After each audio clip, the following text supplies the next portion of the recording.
So welcome to another episode from Nextcast. ഇന്ന് നമുക്കൊരു guest ഉണ്ട്. അത് ഇവിടെ ഇപ്പോൾ ഒരുപാട് ഇൻഫ്ലുവൻസ് ഉള്ള ആളാണ്. ഇപ്പോൾ ഈ അടുത്ത് ഇന്ന് രാവിലെ ഇങ്ങോട്ട് വന്നിട്ടുള്ളൂ റിയലേക്ക്. അങ്ങനെ വന്നപ്പോൾ അവസരം കിട്ടിയപ്പോൾ ഞങ്ങൾക്കൊരു ഡിസ്കഷനിലിരിക്കാന്ന് വെച്ചു. അപ്പോൾ ഞാൻ കടച്ച് ചോദിച്ചു പേര് ചോദിക്കാൻ മറന്നു. ഷമീറിനെ. അതുപോലെ ഗുൽസാർ ഉണ്ട് എൻ്റെ കൂടെ. ഗുൽസാർ സ്റ്റുഡൻ്റായിട്ട് വർക്ക് ചെയ്യുന്നു. ഞങ്ങളെല്ലാം ഒന്നിച്ച് ഇപ്പം ഒരേ എന്താ പറയുക ഏരിയയിൽ നിൽക്കുന്നുണ്ട്. ഇപ്പം ഗുൽസാർ വർക്ക് ചെയ്യുന്നുണ്ട്. അതുപോലെ തന്നെ ഒരു കമ്പനിയിൽ സ്റ്റാഫായിട്ടും വർക്ക് ചെയ്യുന്നുണ്ട്. ഒരു റിയൽ എസ്റ്റേറ്റ്. ഓക്കെ. അപ്പം ഇവിടെ വന്നത് എന്തോ ഒരു ബിസിനസ് ആവശ്യത്തിന് വേണ്ടിയിട്ടാണ് തോന്നുന്നു അല്ലേ? അതെ. അത് ഇവരെ റിയൽ എസ്റ്റേറ്റിന്റെ ടീമുമായിട്ടുള്ള ഒരു ബിസിനസ് ഡിസ്കഷന് വേണ്ടിയിട്ടാണ് വന്നിരിക്കുന്നത്. ഞാൻ വിചാരിച്ചത് മറ്റേ സൂപ്പർ മാർക്കറ്റുമായിട്ട് ബന്ധപ്പെട്ടാണ്. അത് വേറെയും അതും ഇതും ഇന്റർ കണക്റ്റഡ് ആണ്. കാരണം ഇവിടെ ഒരു മാനുഫാക്ചറിങ് യൂണിറ്റ് സെറ്റപ്പ് ചെയ്യാന്നുള്ളതാണ് ഉദ്ദേശം. അതായത് പിന്നെ അരി അതുപോലെയുള്ള സാധനങ്ങളൊക്കെ ഉണ്ടല്ലോ, ചെറുപയർ, ഇതെല്ലാം പാക്കേജിങ് യൂണിറ്റ് അതെ ഡിസ്ട്രിബ്യൂഷൻ പോയിന്റ് ആണ്. അപ്പോൾ ലോജിസ്റ്റിക്സിനൊക്കെ ഒരുപാട് സാധ്യത ഉണ്ടാവല്ലോ. അതെ, അതുപോലെ ചാൻസ് ഫ്യൂച്ചറിൽ വരും. എന്ന് വെച്ചാൽ ഏത് ഫോക്കസ് എന്ന് പറഞ്ഞാൽ ഇപ്പോൾ സൂപ്പർ മാർക്കറ്റ്സ് അങ്ങനെയാണോ അതോ ഇന്ത്യൻ ഫുഡ് അങ്ങനെയുള്ള ഇന്ത്യൻ കസ്റ്റമേഴ്സിനെ മാത്രം നോക്കുന്നത്? അങ്ങനെയല്ല, ഇന്ത്യൻ എന്ന് പറഞ്ഞാൽ മാത്രം നോക്കിയിട്ട് കാര്യമില്ല. അത് നമ്മളെ ഒരു ഏഷ്യൻ എത്നിക് അതുപോലെ തന്നെ ലോക്കൽസിന് വേണ്ടിയിട്ടുള്ള ഫുഡ് ഐറ്റംസും കൂടി നമ്മൾ കൊടുക്കുന്നുണ്ട്. ഇതെങ്ങനെ കേരളത്തിലാണോ സാധ്യത? കേരളത്തിൽ നിന്നാണ് എക്സ്പോർട്ടിങ്? അങ്ങനെയല്ല, വേൾഡ് വൈഡ് ആണ് അത്. പ്രോഡക്റ്റ് റിസോഴ്സ് എവിടെ നിന്നായിരിക്കും? പല രാജ്യത്തുനിന്നും. അത് കേരളം ഇന്ത്യന്ന് എക്സ്പോർട്ടിംഗ് എന്ന് പറയുന്നത് ലിമിറ്റ് ഉണ്ട് യൂറോപ്പിലേക്ക്, പ്രത്യേകിച്ച് പെസ്റ്റിസൈഡിന്റെ ഒക്കെ പ്രോബ്ലം ഉള്ളത് കൊണ്ട്. അപ്പോൾ അവിടെ ഫാർമേഴ്സിന് കറക്റ്റ് ആയിട്ടുള്ള എഡ്യൂക്കേഷന് ഗവൺമെന്റ് തലത്തിലോ അല്ലെങ്കിൽ ഏതെങ്കിലും രീതിയിലോ കൊടുക്കുന്നില്ല. എക്സ്പോർട്ടിന് വേണ്ടിയിട്ടുള്ള ഒരു എഡ്യൂക്കേഷൻ ഇല്ല.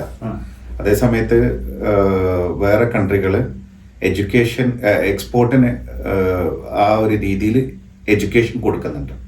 അതിന് സെപ്പറേറ്റ് എഡ്യൂക്കേഷൻ അത് ഓരോ എങ്ങനെ ഗ്രോ ചെയ്യണം. ഇപ്പൊ വെജിറ്റബിൾ ആണെങ്കിൽ ഏതാണ് ഇപ്പം EU സ്റ്റാൻഡേർഡിൽ നോംസ് അനുസരിച്ച് എത്ര പെസ്റ്റിസൈഡ് അലൗഡ് ആണ്, ഇതൊക്കെ ഒരു എഡ്യൂക്കേഷൻ ഉണ്ട്. അത് അപ്പൊ അങ്ങനെ എഡ്യൂക്കേറ്റഡ് ആയിട്ട് ആ രീതിയിൽ പിന്നെ ഇത് ഗ്രോ ചെയ്യുക, എന്നിട്ട് അത് എക്സ്പോർട്ട് ചെയ്യപ്പെട്ട് കഴിഞ്ഞാൽ കസ്റ്റംസിൽ വലിയ ഇന്ത്യൻ സ്റ്റോറുകളൊക്കെ എന്ന് പറഞ്ഞാൽ ഇന്ത്യൻ പ്രോഡക്ട്സ് അല്ലേ? കറക്റ്റ്. അല്ല, ഓൾ ദ പ്രൊഡക്റ്റ് ഇന്ത്യൻ അല്ല. അത് അല്ല.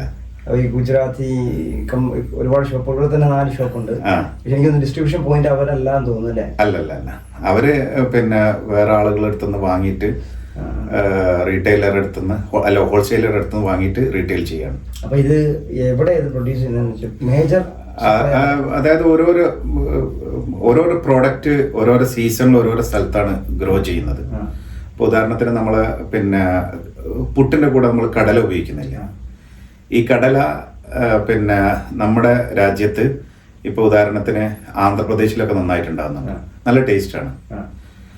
അതേസമയത്ത് ഈ കടല പിന്നെ ഇവിടെ മ്യാൻമാറിലുണ്ട്.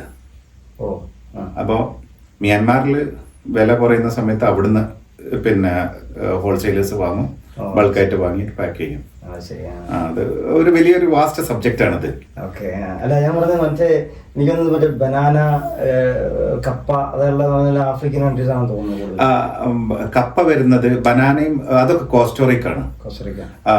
അതാണ് ഞാൻ പറഞ്ഞത് എഡ്യൂക്കേഷൻ എന്ന് പറയുന്നത്. നമ്മുടെ നാട്ടിൽ കപ്പുണ്ട്, പക്ഷെ ഈ കപ്പ എക്സ്പോർട്ട് ചെയ്യുന്ന സമയത്ത് അവര് കപ്പ അങ്ങ് എക്സ്പോർട്ട് ചെയ്യും.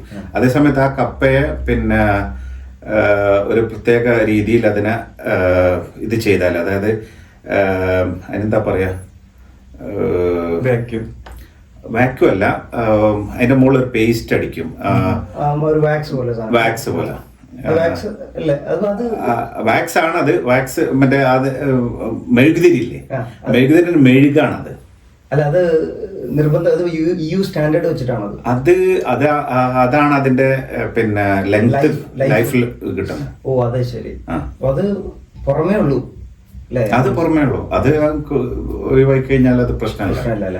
ഞാനിത് വാങ്ങിക്കുമ്പോൾ നമ്മളിങ്ങനെ കൂടുതൽ നോക്കും, മെഴുക് കുറവുള്ള സാധനം നോക്കിയൊക്കെ എടുക്കും. അത് മെഴുക് അത് പ്രൊട്ടക്റ്റീവ് ലെയർ ആണത്.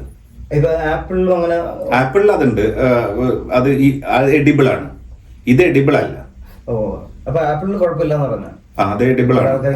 അതിനും നോംസ് അനുസരിച്ചിട്ടുള്ള എഡിബിൾ ആയിട്ടുള്ള ഒരു ഇതാണ് കൊടുക്കുന്നത്. യെസ്. അപ്പം എനിക്കൊന്ന് ഫിൻലാൻഡിലൊക്കെ ഒരു ഷോപ്പില്ലേ, അതിലും ഈ പറഞ്ഞ സപ്ലൈയും ഇതേപോലെ തന്നെ മൾട്ടിപ്പിൾ സപ്ലൈ ചെയിൻ ഇന്റഗ്രേറ്റ് ചെയ്യുന്നതായിരിക്കും. അതെ അതെ, കറക്റ്റ്. അപ്പൊ അതൊരു ഇപ്പൊ നമ്മളിവിടെ കാണുമ്പോൾ സൂപ്പർ മാർക്കറ്റ്സ് ഉണ്ട്, റിമി അങ്ങനെയുള്ള കാര്യങ്ങളൊക്കെ നോക്കുമ്പോൾ അവർക്ക് സെപ്പറേറ്റ് ഒരു അറിയാലോ, ഒരു വലിയൊരു കോർപ്പറേറ്റ് കമ്പനികളാണ്, അവർക്ക് അവരുടേതായ സപ്ലൈ ചെയിൻസ് ഉണ്ടാവും. നമ്മളെ സംബന്ധിച്ച് അതിപ്പോ ഒരു ബുദ്ധിമുട്ടാവുന്നത് എവിടെയാണ്, ഒരു സ്വന്തമായിട്ടൊരു സാധനം തുടങ്ങുമ്പോൾ? അതായത് ബുദ്ധിമുട്ട് എന്നല്ല, ഒന്നും ബുദ്ധിമുട്ടില്ല. നമ്മള് പിന്നെ നമുക്കത് ഫീൽ ചെയ്യണം, നമുക്ക് ഇറങ്ങിത്തിരിക്കുക എന്നുള്ളതാണ് ഒരു കാര്യത്തിന് നമ്മളെപ്പോഴും ചെയ്യേണ്ടത്. നമുക്കത് തോന്നും, അത് ബുദ്ധിമുട്ടായി തോന്നും.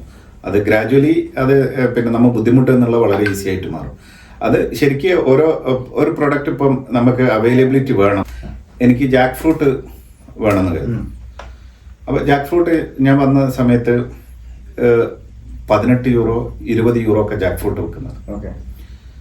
അപ്പോൾ അത് ആർക്കും വാങ്ങാൻ പറ്റൂലല്ലോ, കാരണം ജാക്ക് ഫ്രൂട്ടിന്റെ പുറത്തുള്ള ലെയർ അങ്ങ് ഒഴിവാക്കിയ ചക്ക ചുള വളരെ കുറച്ചല്ലോ. അപ്പൊ അതിന്റെ വില കുറയ്ക്കണമെന്ന് നോക്കിയ സമയത്ത് എവിടുന്ന് കിട്ടും എന്നുള്ളതാണ് നമ്മൾ അന്വേഷിക്കുന്നത്. അപ്പോൾ ഏറ്റവും ബെസ്റ്റ് മെക്സിക്കോയിലെ അവർ നല്ല സൂപ്പറായിട്ട് അത് ചക്ക ഗ്രോ ചെയ്യുന്നുണ്ട്. അവിടുന്ന് വാങ്ങിക്കഴിഞ്ഞാൽ അതിന്റെ അവിടുന്ന് ഫ്ലൈറ്റിൽ വന്ന് അത് ഇമ്പോർട്ട് ചെയ്ത് അതിന്റെ ക്ലിയറൻസും കഴിഞ്ഞ് നമ്മൾ കടയിൽ വെക്കുമ്പോഴേക്കും അതിന്റെ റൈപ്പ് കറക്റ്റ് ഇതിൽ വരും. ഫുൾ ചക്ക ഫുൾ ചക്ക അല്ലല്ല, ഫുൾ ചക്ക എടുക്കുന്നത്. അപ്പൊ ഈ പറഞ്ഞ ഇന്ത്യക്കാർക്ക് ഇപ്പൊ നമ്മളൊരു എക്സ്പോർട്ടിങ് അവസരം കൊടുക്കുകയാണെന്നുണ്ടെങ്കിൽ എന്താണ് ശ്രദ്ധിക്കേണ്ടത്? മനസ്സിൽ ഏത് തരത്തിലാണ് ഈ എക്സ്പോർട്ടിങ് സാധ്യതകളെ കുറിച്ച്? അത് അവര് ശരിക്കും EUവിന്റെ നോംസ് പഠിക്കണം, എന്താണെന്നുള്ളത്. ഏത് പ്രൊഡക്റ്റാണ് പിന്നെ ബാൻഡ് ആയിട്ടുള്ളത്, ഏത് പ്രൊഡക്റ്റാണ് പിന്നെ പെസ്റ്റിസൈഡിന്റെ ആ ലിമിറ്റിൽ ചെയ്യാൻ പറ്റുന്നത്. ഇനി മാങ്ങ എക്സ്പോർട്ട് ചെയ്യുകയാണെങ്കിൽ അതിന്റെ ട്രീറ്റ്മെന്റ് ഉണ്ട്, വാട്ടർ ട്രീറ്റ്മെന്റ് എന്ന് പറഞ്ഞാൽ അതൊക്കെ എങ്ങനെയാണ് ചെയ്യേണ്ടത്. ഇതൊക്കെ പഠിച്ച് മനസ്സിലാക്കിയിട്ട് വേണം അവര് എക്സ്പോർട്ട് ചെയ്യാൻ. ഗവൺമെന്റ് തലത്തിലാണ്. അതെ അതെ, ഇതൊക്കെ ഓൺലൈനിലുള്ള സംഭവങ്ങളാണ്. അത് ഓരോരോ പ്രൊഡക്റ്റിന് അതിൻ്റെതായ ഒരു സ്റ്റാൻഡേർഡ് കോഡ് ഉണ്ട്, HS കോഡ് എന്ന് അതിന് പറയാം. അപ്പൊ ആ HS കോഡ് അനുസരിച്ചിട്ട് നോക്കിക്കഴിഞ്ഞാൽ നമുക്ക് മനസ്സിലാവും എങ്ങനെ ഈ പ്രൊഡക്റ്റിന് എന്താണ് റിക്വയർമെന്റ് എന്നുള്ളത്, EUവിൽ ഇമ്പോർട്ട് ചെയ്യാൻ വേണ്ടിയിട്ടുള്ള റിക്വയർമെന്റ് എന്താണെന്നുള്ളത്. അപ്പൊ അത് മനസ്സിലാക്കി കഴിഞ്ഞാൽ you can do that business. ഞാൻ നമ്മൾ വിചാരിക്കുന്നതല്ല ഇന്ത്യൻ പ്രോഡക്റ്റ് എന്നുള്ളൊരു കോൺസെപ്റ്റിലാണ് കാണുന്നത്. സാധനം വാങ്ങിക്കാൻ പോയി കഴിഞ്ഞാൽ ഇന്ത്യൻ ഷോപ്പ് എന്നുള്ള സാധനം മറ്റുള്ള ഇപ്പൊ നമ്മളെ സംബന്ധിച്ച് മറ്റുള്ള രാജ്യങ്ങളിൽ ഇത് ഉപയോഗിക്കുന്നുണ്ടോ, ഇതൊക്കെ നമുക്ക് അത്ഭുതമായിട്ടാണ് കാണുന്നത്. ഇപ്പൊ പഴം വരുന്ന തന്നെ നമ്മള് ഈ കൂടുതലും പറഞ്ഞ ആഫ്രിക്കൻ കൺട്രീസ് ആണെന്ന് അറിയാം, പക്ഷെ ഏത്തക്ക എന്ന് പറഞ്ഞ സാധനം കേരളത്തിലുള്ളതാണെന്ന് പറഞ്ഞിരിക്കുന്ന സാധനമുണ്ട്. അല്ല, ഏത്തക്ക ഞാൻ ഒരിക്കലും കേരളത്തിൽ നിന്ന് കൊണ്ടുവന്നാൽ എനിക്ക് മുതലാവില്ല വിൽക്കാൻ. ഞാൻ വിൽക്കുന്നത് എക്കഡോറിന് ഭാഗത്തു നിന്നുള്ള സൗത്ത് അമേരിക്കൻ ലാറ്റിൻ അമേരിക്ക അവിടെ നിന്നുള്ള സാധനങ്ങളാണ് വിൽക്കുന്നത്. എന്നാലും എനിക്കത് മുതലാവും വിൽക്കാൻ. ഞാൻ 2.5 യൂറോക്കാ 1 കിലോ വിൽക്കുന്നത്. ഇവിടെ 4 യൂറോ ഉണ്ടോ? അതെ അതെ, അല്ല അതാണ് ആ ഒരു പ്രോബ്ലം സോൾവ് ചെയ്യാനാണ് ഞാൻ ഇവിടെ ഇരിക്കുന്നത്. 4 യൂറോ എന്നുള്ളത് ഞാൻ 2.5 യൂറോയിലേക്ക് ആക്കി തരും ഇവിടുത്തെ.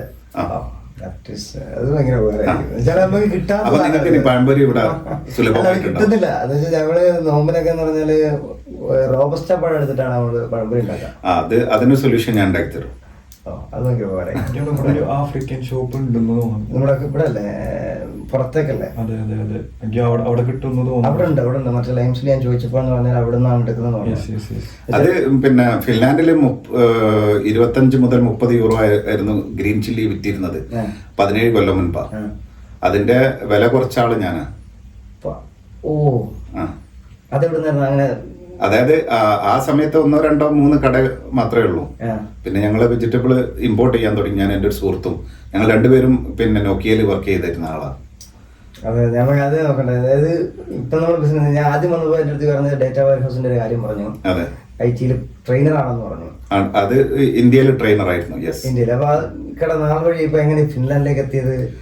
ഞാൻ ഫിൻലാൻഡിലേക്ക് എത്തുന്നത് പിന്നെ ടാറ്റ കൺസൾട്ടൻസി സർവീസസ് TCS അതിന്റെ എംപ്ലോയി ആയിട്ടാണ് ഞാൻ ഫിൻലാൻഡിലേക്ക് എത്തുന്നത്. കൺസൾട്ടി എന്ന് വെച്ചാൽ ഒരു ഓൺ സൈറ്റ് പോലെയാണോ? ഓൺ സൈറ്റിലേക്ക് ഞാൻ ടീം ലീഡായിട്ട് വന്നതാണ്. 6 മാസമാണല്ലോ ഉള്ളത്. അല്ല, അങ്ങനെയല്ല. പ്രോജക്ട് ഡ്യൂറേഷൻ ആണത്. അതൊരു ഫൈനാൻസ് പ്രോജക്റ്റ് ആയിരുന്നു. അതായത് പ്രൊഡക്റ്റ് കോസ്റ്റ് കാൽക്കുലേഷൻ ആയിരുന്നു ഞങ്ങളുടെ ജോബ്. ഒരു പിന്നെ മൾട്ടി-മില്യൺ പ്രോജക്റ്റ് ആയിരുന്നു.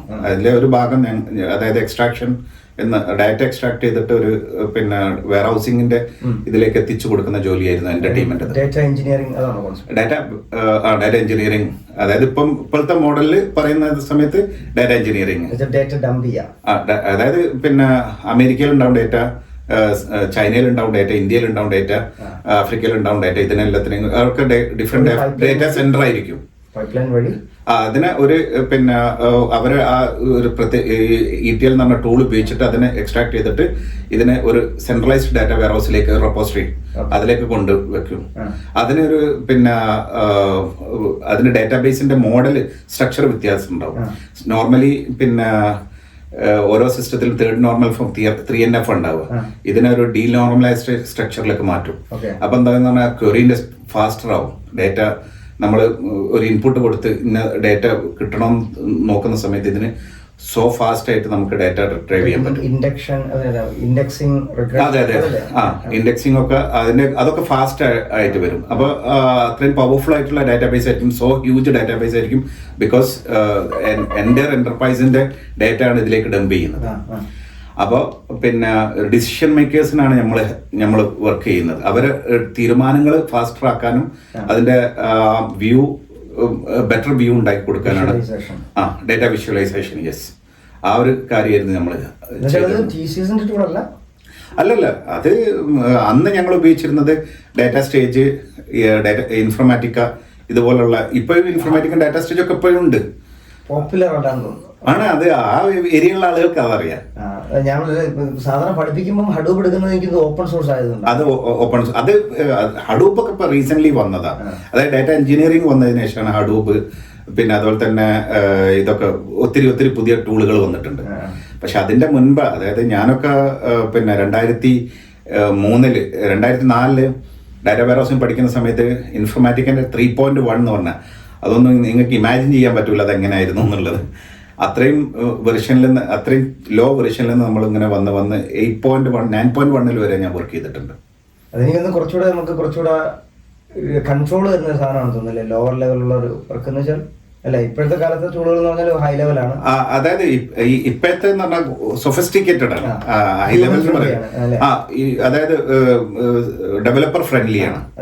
അന്ന് അതില്ല, ആ ഒരു എമർജിങ് ഫേസ് ആണ്. പക്ഷെ ഇതിന് ഡാറ്റ വെയർ ഹൗസിംഗ് ആയിരിക്കും going to be the one of the top എന്നുള്ളത് ആ കാലത്ത് അറിയാം. അന്ന് ഈ കോഴ്സിന്റെ ഫീസ് ഇന്ത്യയിൽ 40,000 രൂപയാണ് ഫീസ്.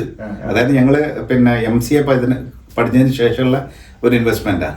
അതൊക്കെ വലിയ സ്റ്റോറി ഉണ്ട്. അതൊക്കെ ഒരു സെപ്പറേറ്റ് ആയിട്ട് ഞാൻ പഠിച്ച സ്റ്റോറി ഒക്കെ എന്ന് പറയുന്നത് അത് സെപ്പറേറ്റ് ആയിട്ട് ഒരു ക്ലാസ്സിന് എടുക്കാനുണ്ടാവും. അത് ഞാൻ ഒറേക്കിൾ DBAക്ക് പോയ ആളാണ്. ഒറേക്കിൾ DBA പഠിച്ചു, അഡ്മിനിസ്ട്രേഷൻ അവിടെ പഠിച്ചു. നമ്മൾ അത്ര വലിയ ബാക്ക്ഗ്രൗണ്ട് ഒന്നും വരുന്നതല്ല. അപ്പം MCA കഴിഞ്ഞു സംഭവം. പിന്നെ അതായത് നമുക്ക് അത് കംപ്ലീറ്റ് ചെയ്ത് തന്നെ വലിയ കാര്യം. പിന്നെയും വീട്ടിൽ നിന്ന് പൈസ ചോദിക്കാന്ന് പറയുന്നത് വലിയ ബുദ്ധിമുട്ട്. അപ്പോൾ ഉള്ള ഒരു എഡ്യൂക്കേഷൻ കൺസൾട്ടൻസി നടത്തിയിരുന്നു നാട്ടില് ഇതിനു മുൻപ്. അതായത് ഇന്ത്യയിൽ തന്നെ. അപ്പോൾ അതിൽ നിന്ന് ആകെ 2-3 അഡ്മിഷനെ ഞാൻ നടത്തിയിട്ടുള്ളൂ. അതിൽ നിന്ന് കിട്ടിയ പൈസ അത് എനിക്ക് തോന്നിയ ഒരു നല്ലൊരു ഇതായിട്ട് തോന്നിയില്ല. കാരണം എന്താ പറഞ്ഞാൽ ഈ കഷ്ടപ്പെട്ട കുട്ടികളാണ് പുറത്തൊക്കെ പഠിക്കാൻ പോകുന്നത്. അപ്പൊ ഇവരെന്നെ വാങ്ങുന്നത് തന്നെ പൈസയൊക്കെ വാങ്ങുന്നത് പറഞ്ഞാൽ അവിടെ നിന്നു പിന്നെ ലോണും മറ്റും മറിച്ചും എടുത്ത് അതിൽ നിന്നൊരു 5,000 റുപ്യ ആ പിന്നെ ഇവരുള്ള ഫീസിൽ നിന്ന് 5,000 റുപ്യ കിട്ടുന്ന സംഭവം. പക്ഷെ അത് അവർക്കും കിട്ടില്ല. ഇത് ഈ 5,000 രൂപ എന്ന് പറഞ്ഞ് അവർ ഡയറക്റ്റ് പോയാൽ ഫീസ് തന്നെ കൊടുക്കണം. അവർക്ക് അഡ്മിഷൻ കൊടുക്കുന്നതിന് 5,000 റുപ്യ എനിക്ക് കിട്ടും. ഈ ഞാൻ 3 തവണ 5,000 റുപ്യ വെച്ച് 15,000 റുപ്യ കിട്ടി. ഈ 15,000 റുപ്യന്റെ ഇൻപുട്ട് ഡാറ്റ വെയർഹൗസിംഗിന്റെ സ്റ്റാർട്ടിങ്, മനസ്സിലായില്ലേ? അപ്പോൾ അതിന് 7,500 രൂപ ആയിരുന്നു ഫീസ്. ബാക്കിയുള്ള എനിക്ക് ജീവിക്കാനുള്ള ചെലവ്. ബാംഗ്ലൂരാണ് പഠിക്കുന്നത്, അറിയാലോ, ചെലവുണ്ട്. അപ്പം ഞങ്ങൾ കുറേ ആൾക്കാർ MCA കഴിഞ്ഞിട്ടുള്ള എല്ലാവരും ഇങ്ങനെ തേരാപ്പാര നടക്കുക. അപ്പോൾ ആ സമയത്ത് എനിക്കൊരു കോഴ്സ് പഠിക്കാൻ കിട്ടി. അവിടെ കയറി ഡാറ്റ വെയർഹൗസ് DBA പഠിക്കാൻ തുടങ്ങി. DBA ഞാൻ അവിടുത്തെ DBA ആയി. പിന്നെ ഡാറ്റാബേസ് എൻ്റെ ഡാറ്റാബേസ് ആയി അവിടുത്തെ മെയിൻ റെപ്പോസിറ്ററി. ആളുകൾക്ക് എല്ലാവർക്കും ഇത് റൺ ചെയ്യണം. അപ്പം എനിക്ക് നല്ല പിന്നെ പോയി കിടക്കാൻ നല്ലൊരു സൗകര്യമുള്ള സ്ഥലമല്ല. അപ്പം ഞാൻ എന്ത് ചെയ്തു, ഞാൻ ആ സെൻറ്ററിൻ്റെ പിന്നെ ഒരാളുണ്ടാവും, അതായത് സെക്യൂരിറ്റി ഉണ്ടാവും, അദ്ദേഹത്തിൻ്റെ കൂടെ കൂടിയിട്ട് ഞാൻ അവിടുത്തെ ഒരു സെക്യൂരിറ്റി പോലെ ആയി. ആ ഓണറും അത് സമ്മതിച്ചു. രാത്രി ഞങ്ങൾ 2 ആൾ അവിടെ ഉണ്ടാകുക. രാത്രി എൻ്റെ ജോലി എന്ന് പറഞ്ഞാൽ ഞാൻ DBA ആണ്. അതായത് രാത്രി പഠിക്കാൻ വരുന്ന കുട്ടികൾക്കുള്ള DBA വർക്ക് ഞാൻ ചെയ്തു കൊടുക്കും. അതിന് പകരം ഞാൻ അവിടെ കിടക്കും. രാവിലെ 6 മണിക്ക് ക്ലാസ് തുടങ്ങും. ആ സമയമാകുമ്പോഴേക്ക് നിൽക്കണം. മനസ്സിലായോ? ആ തണുപ്പത്ത് നിലത്ത് ഇങ്ങനെ ഒരു ചെറിയൊരു കിടക്കണം. അത് ഒത്തിരി വലിയ സാഡ് സ്റ്റോറിയാണ് അതൊക്കെ. ഒരുപാട് കഥകൾ ഇതുപോലുണ്ട്. അപ്പോൾ പിന്നെ ഭക്ഷണം കഴിക്കുന്ന ഒരു നേരം ശരിക്കും ഭക്ഷണം കഴിക്കണം. പൈസ ഇല്ല സത്യത്തിൽ. അപ്പോൾ ഈ ഒരു നേരം ഭക്ഷണം കഴിക്കും. അപ്പം കൂടുതലും പിന്നെ മറ്റേ അതായത് പച്ചക്കറി സൈഡ്സ് ഉണ്ടാവില്ലേ, അത് കൂടുതൽ എടുത്തിട്ട് അങ്ങനെ വയറ് നിറയ്ക്കുന്നൊരു സംഭവങ്ങളൊക്കെ ഉണ്ടായിരുന്നു. അങ്ങനെ ഞങ്ങള് പിന്നെ BTM ലേഔട്ടിലായിരുന്നു. അന്ന് പിന്നെ അന്നൊക്കെ ഒത്തിരി ഇൻസ്റ്റിറ്റ്യൂട്ടുകൾ അവിടെ ഉണ്ട്. ഇത് ഡാറ്റ വെയർഹൗസ് ഒറാക്കിൾ സിംഗ് എന്ന് പറഞ്ഞ ഒരാളായിരുന്നു അതിന്റെ പ്രൊപ്പറേറ്റർ. ഞാനും ഇതുപോലെ ഈ ഡെവോപ്സിന്റെ കോഴ്സ് എടുക്കാൻ വേണ്ടി തുടങ്ങാൻ നോക്കിയപ്പോൾ ഏറ്റവും കൂടുതൽ ഈ പറഞ്ഞ റിസർച്ച് നടത്തിയതും ബാംഗ്ലൂർ വെച്ചിട്ടാണ്. എന്ന് വെച്ചാൽ കമ്പനികൾ ടീച്ചിങ് പ്രൊഫഷൻസ് എല്ലാം ഹൈദരാബാദ്, ബാംഗ്ലൂർ ആ മേഖലകളിലാണ് കൂടുതൽ.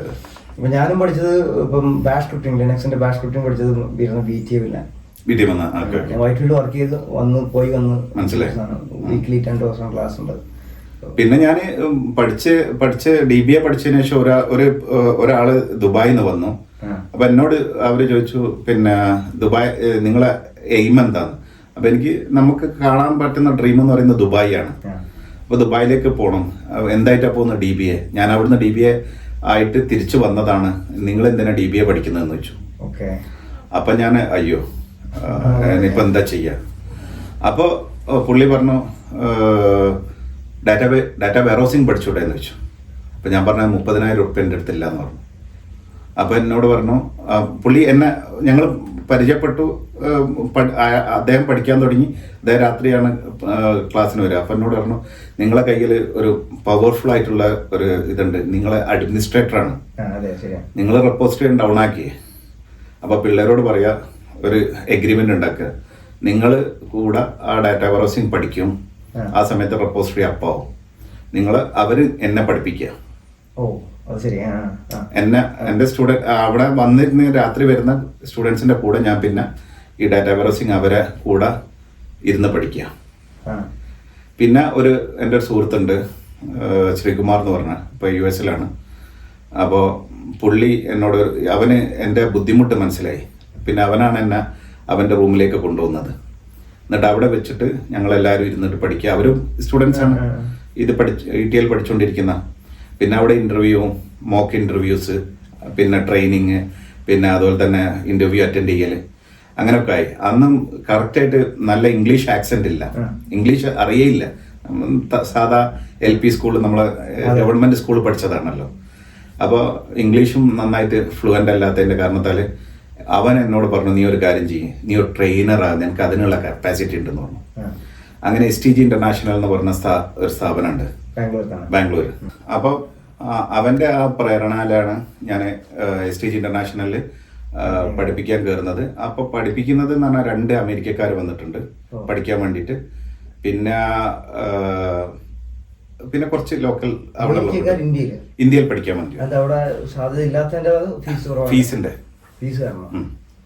അപ്പൊ എനിക്കത് ശരിക്കും നല്ല ഹെൽപ്പായി. കാരണം എന്താ പറഞ്ഞാൽ അവരെ കൂടെ ഇംഗ്ലീഷ് ശരിക്ക് അവരെ കൂടെ ഫ്രം ദ മോർണിംഗ് ഈവനിങ് വരെ ഞാൻ അവരെ കൂടാണ്. അല്ല, അവർക്ക് പിന്നെ ഫുൾ ടൈം ആ കോഴ്സ് വേണ്ടി, പെട്ടെന്ന് ക്രാഷ് കോഴ്സ് ആണ്, അവർക്ക് പെട്ടെന്ന് പഠിച്ചു പോകണം. അതിനുള്ള സാധ്യത ഉണ്ടല്ലേ ഇന്ത്യയിൽ? പുറത്തുനിന്ന് ആളുകള്. അത് അന്ന് ഇപ്പൊ ഒത്തിരി ചാൻസ് കൂടാനേ ചാൻസ് ഉള്ളൂ. ഉണ്ടാവും. കാരണം വെച്ചാല് കോഴ്സ് അറിയാലോ, ഇപ്പം ഓൺലൈൻ കോഴ്സസ് വന്നു എന്നാൽ തന്നെയും അതൊരു ഇത് പിന്നെ നമ്മള് അപ്പൊ എന്നിട്ട് ഞാൻ ഒരു മാസം കോഴ്സ് പഠിപ്പിച്ചതോടുകൂടി ഇത് ഈ പഠിക്കാൻ വന്ന ആളുകൾ എന്ന് പറഞ്ഞാൽ അവിടെ IT വർക്ക് ചെയ്യുന്ന സീനിയർ ആയിട്ടുള്ള ആളുകളാണ്. എന്നാൽ IBM വർക്ക് ചെയ്യുന്ന ഒരു പെണ്ണാണ് എൻ്റെ അടുത്ത് വന്ന് പഠിക്കാൻ. അപ്പോൾ അവർ പറഞ്ഞു നിങ്ങൾ പിന്നെ 1 month കഴിഞ്ഞ സമയത്ത് എന്നോട് പറഞ്ഞു you can start attending the interviews എന്ന് പറഞ്ഞു. എന്നിട്ട് ആ പുള്ളിക്കാരൻ എൻ്റെ സ്റ്റുഡൻറ് എന്നെ ഇന്റർവ്യൂ ചെയ്യാൻ തുടങ്ങി. ഇതൊക്കെയാണ് ഉണ്ടാവുക എന്ന് പറഞ്ഞു. കാരണം IBM വർക്ക് ചെയ്യുന്ന ആളാണ്. അപ്പോൾ അവരെന്നോട് ഞാൻ എടുത്തോളാം നിന്റെ ഇന്റർവ്യൂ. അങ്ങനെ ഒരു 10-15 ഇന്റർവ്യൂ അവരെടുത്തു, മോക്ക് ഇന്റർവ്യൂസ്. അങ്ങനെ എന്നോട് പറഞ്ഞു ഇനി അപ്ലൈ ചെയ്തോന്നാണ്. എൻ്റെ CV പോലും അപ്ഡേറ്റ് ചെയ്ത് തന്ന പുള്ളിക്കാരിയായിരുന്നു. ഞാനത് തന്നെ ഈ നോക്കുന്നത്, ഈ മോക്ക് ഇന്റർവ്യൂസിലൂടെ ആൾക്കാരെ പ്രിപ്പയർ ചെയ്യാനാണ് ഞാൻ നോക്കുന്നത്. അത് വളരെ ഇമ്പോർട്ടൻ്റ് ആണ്. എനിക്ക് എൻ്റെ ഫ്രണ്ട്സ്, അതായത് എൻ്റെ റൂമിൻ്റെ ഉള്ളിൽ ഇരിക്കുന്ന ആളുകൾ, അവര് ഇന്റർവ്യൂ ഷെഡ്യൂൾ ചെയ്യും. നമുക്കറിയില്ല അവരാണെന്നുള്ളത്. എന്നിട്ട് അവർ ഫോൺ കോൾ അന്നുണ്ട്, ഓൺ കോൾ ഇന്റർവ്യൂസ് അന്നേ ഉണ്ട്. അപ്പോൾ അവർ ഇന്റർവ്യൂ അറ്റൻഡ് ചെയ്യും, കോള് ഇനിഷ്യേറ്റ് ചെയ്യും. എന്നിട്ട് അവരിങ്ങനെ എവിടെയോ ഇരുന്നിട്ട് ചോദിക്കും. എൻ്റെ ഫ്രണ്ട്സാണ് ചെയ്യുന്നത്. നമ്മളെ ഫ്രണ്ട്, പക്ഷെ നമ്മൾ അറിയുന്നില്ല. അവർ പറയും കമ്പനിയാണെന്ന് പറഞ്ഞിട്ട് അത്ര വരെ നമ്മളൊക്കെ പ്രിപ്പയർ ചെയ്തിരുന്നു. അല്ല, ഈ വെയർ ഹൗസ് എന്ന് പറഞ്ഞ സാധനം അന്നും ഈ പറഞ്ഞ സ്കോപ്പിനെ പറ്റി അന്ന് എനിക്കൊന്ന് ക്ലൗഡ് ഇല്ലാന്ന് തോന്നുന്നു അല്ലേ? ഇല്ല. അപ്പൊ ആ സമയത്ത് ഈ പറഞ്ഞ ഇതിനെ കുറിച്ച്, ETL പ്രോസസ്സിനെ കുറിച്ചും ഇതിന്റെ സാധ്യതകളെ കുറിച്ചും ഇന്നത്തെ കാലത്താണ് നമുക്ക് സംസാരിക്കുന്നത്. പക്ഷെ അന്നത്തെ കാലത്ത് ക്ലൗഡ് പോലും ഇല്ലാത്ത സമയത്ത് ഈ ഡാറ്റ എഞ്ചിനീയറിംഗ് എന്ന് പറഞ്ഞ സാധനമൊക്കെ, സോഷ്യൽ മീഡിയ ഇല്ല, അതാണ് നോക്കുന്നത്. അറിയാനുള്ള സോഴ്സസ് ഇല്ല അല്ലേ? ഇപ്പൊ ഇത്രയും ഡേറ്റ വരുന്നത് എനിക്ക് തോന്നുന്നത് കമ്പനീസിന് മാത്രം ഉണ്ടാവുള്ളൂ. അല്ലാതെ നമ്മുടെ ജനറിക് ഡേറ്റാസ് ഒന്നും ഇല്ല. പബ്ലിക് ഡാറ്റ, അതായത് ഇന്നിപ്പോ ഞാനിപ്പം ഫിൻലാൻഡിൽ നിന്ന് ഇവിടെ ലാൻഡ് ചെയ്തു. ഇപ്പം പബ്ലിക്കിന് മൊത്തം അറിയാം, ഓക്കെ ഷമീർ ലാൻഡ് ചെയ്തിട്ടുണ്ട് എന്നുള്ളത്. അത് ഡാറ്റ അവൈലബിൾ ആണ്. കാരണം ഫേസ്ബുക്കിലുണ്ട്, പിന്നെ ഇൻസ്റ്റഗ്രാമിലുണ്ട്, എല്ലാ ഇടത്തും നിങ്ങൾക്ക് ഇങ്ങനെ. ഞാനിപ്പോ നടന്നു പോകുന്ന സമയത്ത് ഞാൻ ഡേറ്റ ഇങ്ങനെ ജനറേറ്റ് ചെയ്ത് കൊടുക്കുക, ആളുകൾ ഇങ്ങനെ പൈസ ഉണ്ടാക്കിക്കൊണ്ടിരിക്കുക. Somebody is making money, right? അതാണ്. പക്ഷെ അന്ന് ഇതൊന്നും ഇല്ല. അന്നത്തെ ആവശ്യം എന്ന് പറയുന്നത്, ഇപ്പൊ ഉദാഹരണത്തിന് ഞാൻ ഫസ്റ്റ് വർക്ക് ചെയ്യുന്നത് ഫോർഡ് മോട്ടോർ കമ്പനിയിലാണ്. അല്ല, ഇന്ത്യയിൽ. അപ്പോൾ അവരെ ഓഫ് ഷോർ. അപ്പോൾ ഫോർഡിന്റെ റിക്വയർമെന്റ് എന്ന് പറയുന്നത്, അവർക്ക് പല രാജ്യത്തും ഫോർഡിന്റെ ബിസിനസ് ഉണ്ട്. അപ്പോൾ ഏത് മോഡൽ പ്രോഡക്റ്റ് ഏത് സമയത്ത് ഏറ്റവും കൂടുതൽ സെല് ചെയ്യുന്നു എന്നുള്ള ഡേറ്റ കിട്ടണം. ആർക്കാ കിട്ടേണ്ടത്? CTO, CFO, അങ്ങനത്തെ ടീമിന്, അതായത് C ജോബുള്ള ആളുകൾ. അവർക്ക് ഈ ഇൻപുട്ട് കൊടുക്കുന്ന ഞങ്ങളുടെ ഡേറ്റ ഉപയോഗിച്ചിട്ടാണ്, വിഷ്വലൈസേഷന്. അതന്നെ.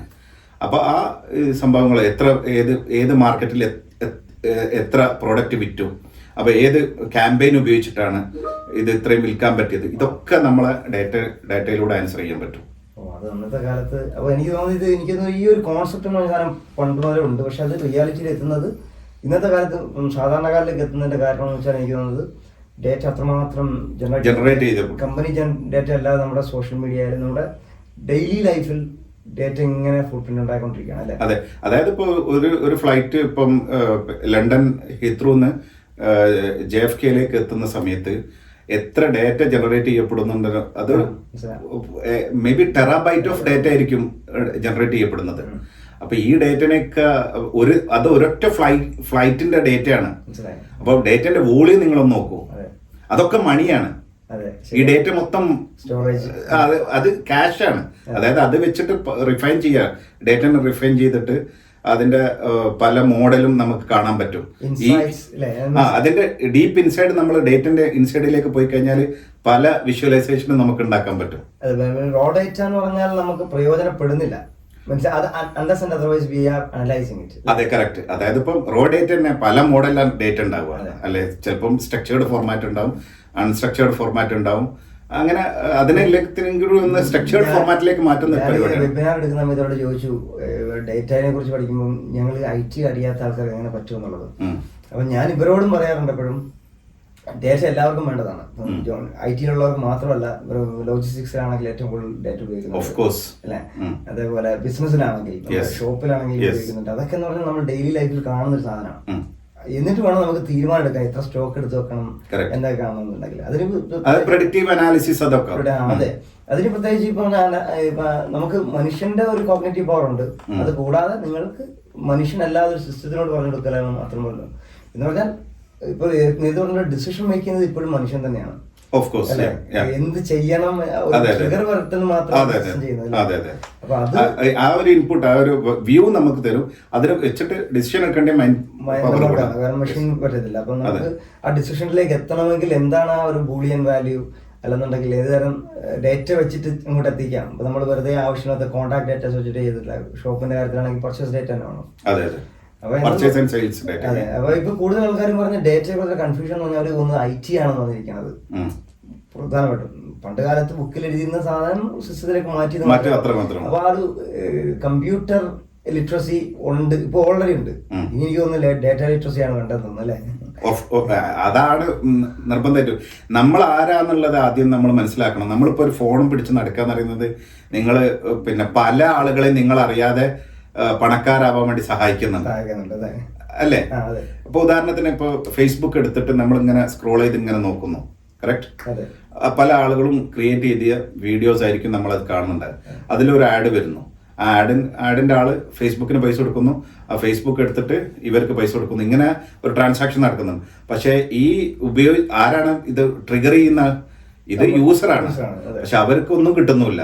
അവര് പേ ചെയ്യുന്നത് അവരെ ഡേറ്റക്ക് എത്രയാണോ അവര് ഡേറ്റ ഡൗൺലോഡ് ചെയ്യുന്നത് അതിനൊക്കെ പൈസ അവർ കൊടുത്തുകൊണ്ടിരിക്കുക. അതെന്താ പറഞ്ഞിട്ട് if you are not paying for the product you are the product എന്ന് പറഞ്ഞ സാധനം ഉണ്ടല്ലോ. നമ്മളിലൂടെ മറ്റുള്ളവർ പൈസ ഉണ്ടാക്കുന്നു. നമ്മൾ അറിയാതെ കൺസ്യൂമറായി അല്ലേ ഒരാൾ പ്രോഡക്റ്റ് സെല് ചെയ്യുന്നുണ്ട്. പക്ഷെ എന്നാൽ നിങ്ങൾ പൈസ കൊടുത്ത് സബ്സ്ക്രിപ്ഷൻ വാങ്ങിക്കുന്നില്ല. കറക്റ്റ്. അതൊരു കോൺസെപ്റ്റ് ആണ്.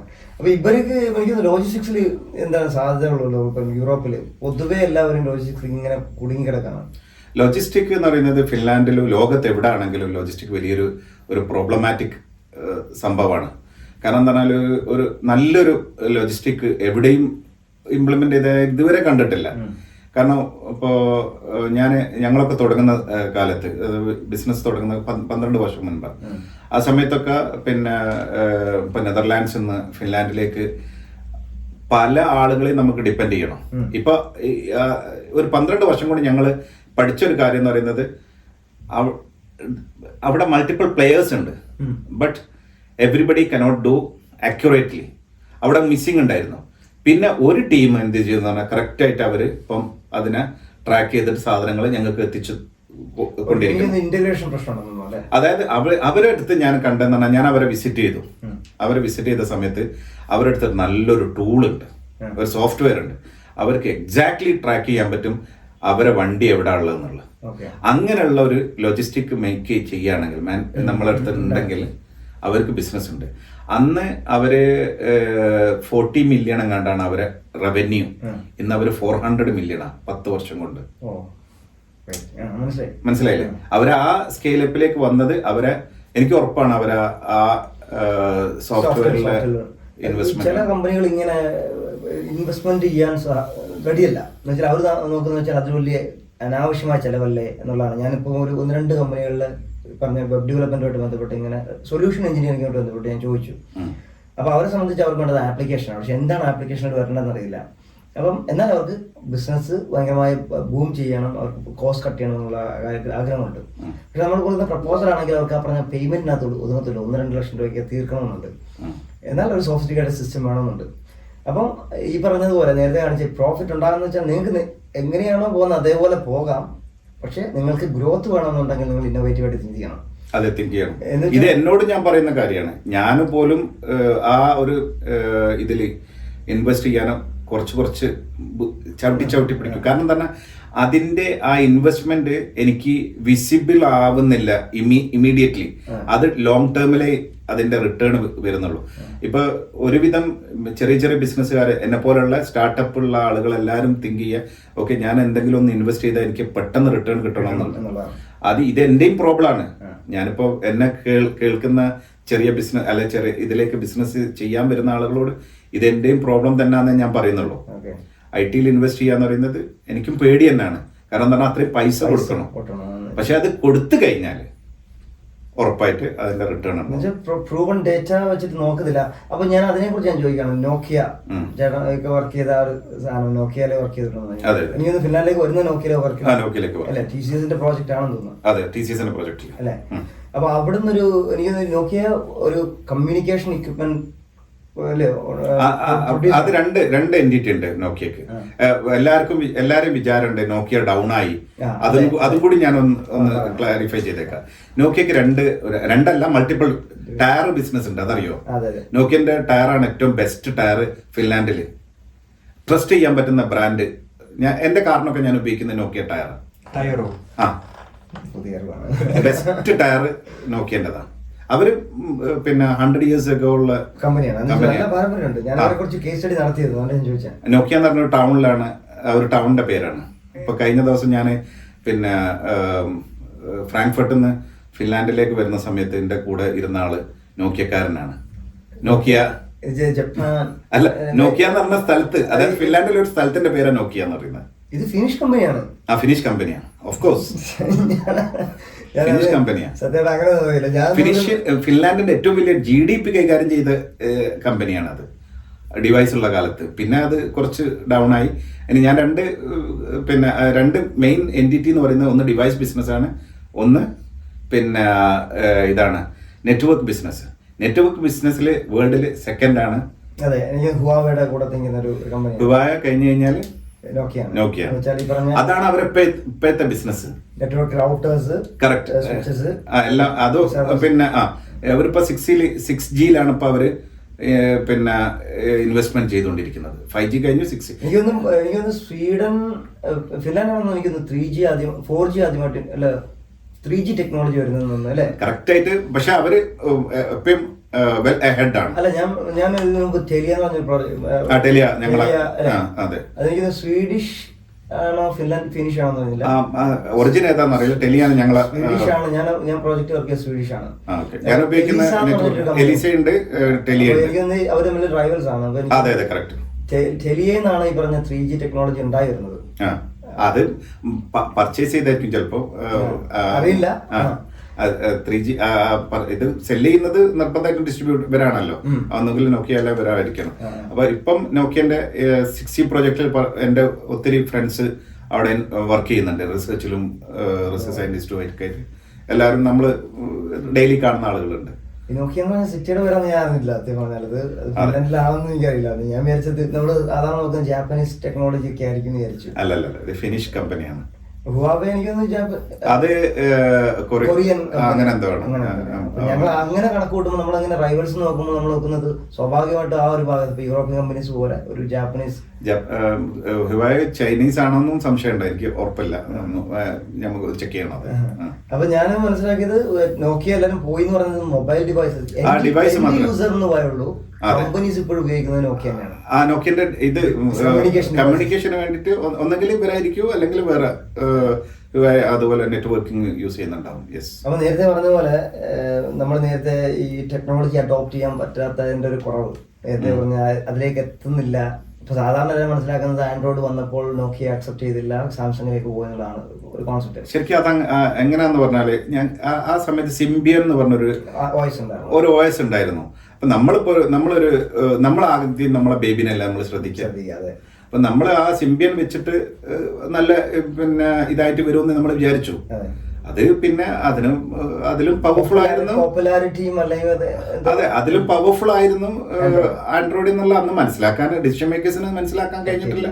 അപ്പൊ അവര് സിംബിയനുമായിട്ട് കണ്ടിന്യൂ ചെയ്തു. പിന്നെ അത് ഫ്ലോപ്പാന്ന് മനസ്സിലാവുന്നു. അപ്പോൾ പിന്നെ അത് ആ നോക്കിയ ഫാൾ ചെയ്യുന്നതൊക്കെ നമ്മളൊക്കെ കണ്ണുകൊണ്ട് കാണുന്നതാണ്. ഡിവൈസ് ബിസിനസിന്റെ ആ ഫാള് ഞാനൊക്കെ നേരിട്ട് കണ്ടതാണ്. അത് ഞാനവിടെ ഉണ്ട്. അതന്നെ, ആ ട്രാൻസിഷൻ ഒക്കെ നമ്മൾ ജോലിയൊക്കെ ഇല്ലാതെ ഇരുന്നിട്ടുണ്ട്. അതൊക്കെ ഒരു ഭയങ്കര ഇതാണ്. എന്നുവെച്ചാൽ ഡിസിഷൻ മേക്കിംഗും സ്ട്രാറ്റജി എടുക്കലും ഭയങ്കര എന്നുവെച്ചാൽ സിറ്റുവേഷൻ അനുസരിച്ച് മാറുക എന്നുള്ളത് ഭയങ്കര ഇമ്പോർട്ടൻ്റ് ആണല്ലേ. ഞാൻ മനസ്സിലാക്കുന്നത് മെറ്റ എന്ന് പറഞ്ഞ പ്ലാറ്റ്ഫോം ഫേസ്ബുക്കിൽ നിന്ന് മെറ്റയിലേക്ക് മാറുമ്പോൾ വാട്സപ്പും ഇൻസ്റ്റാഗ്രാമും അത് പർച്ചേസ് ചെയ്യായിരുന്നു. അവർക്ക് അറിയാമായിരുന്നു അതിലേക്ക് വരാൻ പോകുന്ന ഒരു ഫേസ്ബുക്ക് അത്രയും മുകളിൽ നിൽക്കുന്ന സമയത്താണ് മറ്റേത് വാങ്ങിക്കുന്നത്. അപ്പോൾ നമ്മൾ ചോദിക്കും ഇത്രയും പൈസ കൊടുത്ത് വാങ്ങിക്കേണ്ട കാര്യം എന്താണെന്ന് വെച്ച് കഴിഞ്ഞാൽ ഇപ്പോഴാണ് റിയലൈസ് ചെയ്യുന്നത് മറ്റേത് എപ്പോഴോ താഴെ പോകേണ്ടതായിരുന്നു. ഇൻസ്റ്റഗ്രാം മറ്റേത് ഒരു സ്റ്റാൻഡ് ലോൺ കമ്പനി ആയിരുന്നെങ്കിൽ സെപ്പറേറ്റ് മാറേണ്ടതായിരുന്നു. ഇപ്പൊ ഇന്നലെ ഞാൻ ഫോണിൽ ഇങ്ങനെ സംസാരിക്കും, എൻ്റെ പിന്നെ ഫേസ്ബുക്കിന്റെ സബ്സ്ക്രൈബേഴ്സ് ഇങ്ങനെ കൂടിയ സമയത്ത് എൻ്റെ സുഹൃത്തിനുമായിട്ട് ഞാൻ സംസാരിച്ചു, ഇന്ത്യയിലുള്ള. അവൻ പറഞ്ഞ ഒരു 5 വർഷം കൂടിയൊക്കെ ഫേസ്ബുക്ക് ഉണ്ടാവട്ടോ എന്ന് പറഞ്ഞു. അത് കഴിഞ്ഞാൽ ഇൻസ്റ്റഗ്രാമോ അല്ലെങ്കിൽ വേറെ ഏതെങ്കിലും ടൂളുകൾ വരാം. ആ ഒരു ഇത് വരുന്നുണ്ടല്ലോ ശരിക്കും. ഇപ്പൊ ഫേസ്ബുക്ക് യൂസേഴ്സ് എന്ന് പറയുന്ന സമയത്ത് 90s വസന്തം എന്നൊക്കെ പറയാം. നമുക്ക് അറിയാൻ പറ്റും. നമുക്ക് കമന്റ്സ് കാണുമ്പോൾ തന്നെ ഫിൻലാൻഡിന്റെ ഒരു കഥ പറയുമ്പോൾ തന്നെ നമുക്കറിയാം അതിനകത്ത് വരുന്ന കമന്റ് എന്ന് പറഞ്ഞാൽ തീവ്രവാദത്തെ കുറിച്ചൊക്കെ ആയിരിക്കും പറയാം. എന്ന് വെച്ചാൽ അവര് ഒരു സ്റ്റീരിയോടിപ്പിക്കലായി മാറിയിട്ടുണ്ട്. പക്ഷെ എന്നാൽ ഇൻസ്റ്റാഗ്രാം യങ്സ്റ്റേഴ്സ് ആണ് അറിയാൻ ആഗ്രഹിക്കുന്നത്. ഇനിയിപ്പോ ഇപ്പം ഇൻസ്റ്റാഗ്രാം മാറി എനിക്ക് ടിക്ടോക്കിലേക്ക് ഒരു ട്രാൻസിഷൻ ആകുന്നുണ്ട്. ഇന്ത്യയിൽ ബാൻ ചെയ്തുകൊണ്ടാണ് അവിടെ അത്രയും പോപ്പുലർ അല്ലാത്ത ബാക്കി രാജ്യങ്ങളിൽ ഇപ്പം ഇവിടുത്തെ മാർക്കറ്റിംഗ് കൂടുതലും ടിക്ടോക്കിലാണ്. ഇവരുടെ പ്രോഡക്റ്റും ഇതൊക്കെ പരസ്യങ്ങളൊക്കെ പോകുന്ന ടിക്ടോക്കിലാണ്. നമുക്ക് ആ ഓഡിയൻസ് ഇല്ലാത്തതുകൊണ്ടാണ് നമ്മൾ ടിക്ടോക്കിലേക്ക് മാറാത്തത്. പക്ഷെ എന്നിരുന്നാൽ ഈ ഒരു ജനറേഷൻ വരുന്നത് അങ്ങനെയുള്ള ടൂളുകളിലേക്ക് മാറാം. കാരണം ഇതിലും രാഷ്ട്രീയവും അതേപോലെ ഈ പറഞ്ഞ 90s വസന്തങ്ങൾ വന്ന് അറിയുന്ന ഒരു സമയം ഇൻസ്റ്റഗ്രാമില്. അപ്പൊ അത് നമുക്ക് അറിയാൻ പറ്റും. നമുക്ക് അതിന്റെ മാറ്റം പറയുന്നതെന്ന് വെച്ചാൽ നമ്മൾക്ക് വരുന്ന വീഡിയോസിന്റെ റീച്ച് കിട്ടുമ്പോൾ എങ്ങനെയാണ് പോകുന്നത്. അത് ഈ പറഞ്ഞതുപോലെ നോക്കിയയുടെ ഡിസിഷൻ മേക്കിംഗ് പോലെ തന്നെ ഇപ്പം സുക്കർബർഗിന്റെ ആ ഒരു കമ്പനി എടുത്ത തീരുമാനം ഞാൻ പറഞ്ഞ അപ്രീഷിയേറ്റ് ചെയ്യേണ്ടതാണ്. കാരണം അല്ലെങ്കിൽ അവർ അതിന് മുൻപ് ഓർക്കുത്ത് എന്ന് പറഞ്ഞൊരു സംഭവം ഉണ്ടായിരുന്നു, ഞാൻ ഉപയോഗിച്ചിട്ടുണ്ട്. ഞങ്ങളൊക്കെ ആദ്യം യൂസ് ചെയ്തിരുന്ന ഓർക്കുത്തായിരുന്നു. അതിലൂടെ ഞങ്ങളൊക്കെ കമ്മ്യൂണിക്കേഷൻ ആ കാലത്ത് ഏറ്റവും ടോപ്പ് പിന്നെ കമ്മ്യൂണിക്കേഷൻ ചാനൽ ഓർക്കുത്തായിരുന്നു. ഞാൻ എത്രയോ ഫ്രണ്ട്സ് ഉണ്ടാക്കി. ഇപ്പോഴും ആ ഫ്രണ്ട്സിനെ ഞാൻ നിലനിർത്തുന്നത് ഓർക്കുട്ട് വഴിയുള്ള അതിനുശേഷം ഗൂഗിൾ സർക്കിൾ വന്നു. അതെ, അങ്ങനെ കുറച്ച് ഒന്നും അങ്ങോട്ട് നിന്നില്ല. അതെ അതെ കറക്റ്റ്. പിന്നെ ഓർക്കുത്ത് ഔട്ടായല്ലോ. പിന്നെ അത് ഫേസ്ബുക്ക് ആണ് അഡോപ്റ്റ് ചെയ്യുന്നത്. അപ്പോ ഓർക്കുത്ത് എന്നുള്ള ആ കസ്റ്റമർ മൊത്തം ഫേസ്ബുക്കിലേക്കാണ് മാറുന്നത്. പിന്നെ കാരണം ആ കാലഘട്ടത്തിലാണ് സാധനം വരുന്നത്. അതെ അതെ അതെ. ഞാനൊക്കെ അതെ ആ സമയത്ത് ഞാനും തുടങ്ങിയിരിക്കും. പിന്നെ ഈ പറഞ്ഞ നോക്കിയയുടെ ട്രാൻസിഷൻ, നോക്കിയ ജോലി പോകുന്നു അല്ലെ? നോക്കിയെന്ന് ജോലി പോയി. ഫിൻലാൻഡില് ഒരു അഡ്വാൻറ്റേജ് ഉണ്ട്. അതായത് നിങ്ങളിപ്പോ ഫിൻലാൻഡിൽ ഒരു ടാക്സ് പെയ്ഡ് ആയിട്ടുള്ള ഒരാളാണ് എങ്കിൽ നിങ്ങൾക്ക് ജോലി പോയി കഴിഞ്ഞാൽ അവിടെ എംപ്ലോയ്മെന്റ് യൂണിയൻ എന്ന് പറഞ്ഞ സംഭവമുണ്ട്. അപ്പൊ ഞാനൊരു ട്രേഡ് യൂണിയന്റെ ഭാഗമായിരിക്കും. ഞാൻ അതിനൊരു ഫീസ് അടയ്ക്കും. സ്വീഡനിലുള്ള അതേപോലെ അതെ പോളിസിയാണ്. അപ്പൊ ഞാൻ ജോലി ചെയ്ത് പോയതോടുകൂടി എനിക്ക് അൺഎംപ്ലോയ്മെന്റ് ഫണ്ട് കിട്ടാൻ തുടങ്ങി. അപ്പോൾ അൺഎംപ്ലോയ്മെന്റ് ഫണ്ട് കിട്ടിയ സമയത്ത് ഇത് തന്നെ നല്ലൊരു ശമ്പളം. ഞാൻ നല്ല ശമ്പളം വാങ്ങിയ ഒരാളാണ്. അത് പ്രൗഡ്ലി പറയാൻ ആഗ്രഹിക്കുന്നുണ്ട്. അപ്പോൾ അത് തന്നെ വെച്ചിട്ട് എനിക്ക് ഹാപ്പി ആയിട്ട് 2.5 കൊല്ലത്തോളം എനിക്ക് ആ ശമ്പളം കിട്ടും. അതാണ് മാക്സിമം ഡ്യൂറേഷൻ. അതിന്റെ ഇടയിൽ ഞാൻ ജോലി കണ്ടുപിടിച്ചാൽ മതി, പഠിക്കുകയൊക്കെ ചെയ്യാം. 500 ദിവസം 500 വർക്കിംഗ് ഡേയ്സ് അത് നിങ്ങൾ കാൽക്കുലേറ്റ് ചെയ്യ എത്ര ദിവസം. അതായത് 2ന്റെ മുകളിലാണ്. ഓക്കെ, അത്രയും കിട്ടും. 50%. അതന്നെ എനിക്ക് ഹാപ്പിലി ലീവ് ചെയ്യാൻ പറ്റുന്ന ശമ്പളമായിരുന്നു. അത് പിന്നെ വരാം, അത് കുറെ പറയാനുണ്ട്. അപ്പോ അങ്ങനെ പക്ഷെ എൻ്റെ മനസ്സുണ്ടല്ലോ, അത് ഈ ശമ്പളം വാങ്ങാൻ എന്നെ എൻ്റെ മനസ്സിന് ഭയങ്കരമായിട്ട് എനിക്ക് വെറുതെ കിട്ടുന്ന പോലെ. പിന്നെ ഞാൻ പുറത്തൊക്കെ ഇറങ്ങുന്ന സമയത്ത് ഒരു ഐഡന്റിറ്റി ക്രൈസിസ്. എന്തിന് ഞാൻ ഈ എന്നെ ഓപ്പോസിറ്റ് നടന്നു വരുന്നവരൊക്കെ സസ്പെക്ട് ചെയ്യുന്നത് പോലെ എനിക്ക് ഞാൻ ഇവന് ഈ പൈസ വാങ്ങി ജീവിക്കുന്നതാണ്. രാജ്യത്തിന്റെ ബെനിഫിറ്റ് വാങ്ങി അത് ഭയങ്കര സ്റ്റാറ്റസിലേക്ക് വന്നത്. ഞാൻ പിന്നെ പുറത്തൊക്കെ ഇറങ്ങാതെ. അപ്പോൾ ആ സമയത്ത് എൻ്റെ ഒരു ബോസ് ഉണ്ട്. എന്നെ ഫിൻലാൻഡിൽ നിന്ന് TCS എന്നെ പിന്നെ നോക്കിയന്റെ വേറൊരു പ്രൊജക്റ്റിലേക്ക് ഹയർ ചെയ്തൊരു ബോസ് ഉണ്ട്. പുള്ളി എന്നെ കാണണമെന്ന് പറഞ്ഞു. പുള്ളി ഞാൻ ഭയങ്കര ബോണ്ടായി ഇപ്പോഴും കേട്ടോ. ആ ബോണ്ട് എപ്പോഴും ക്രിയേറ്റ് ചെയ്യുന്നുണ്ട്, നിലനിർത്തിക്കൊണ്ടുവന്നുണ്ട്.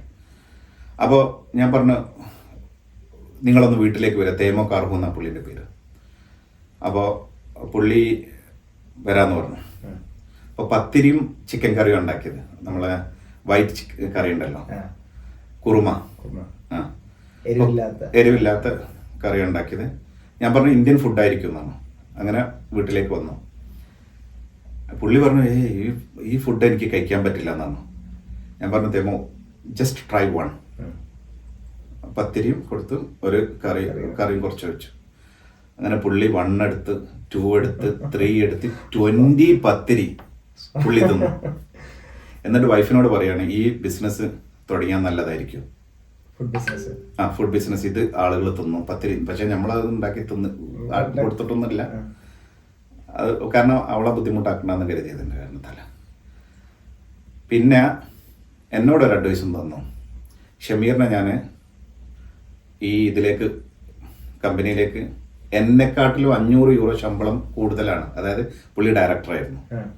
അപ്പം ഞാൻ ചോദിച്ച ശമ്പളം അദ്ദേഹത്തിന് കിട്ടിക്കൊണ്ടിരിക്കുന്ന ശമ്പളത്തിനേക്കാളും 500 യൂറോ കൂടുതൽ. അതിൻ്റെ കാരണം എന്ന് പറഞ്ഞാൽ ഷമീറിൻ്റെ പൊട്ടൻഷ്യൽ കണ്ടിട്ടാണ്.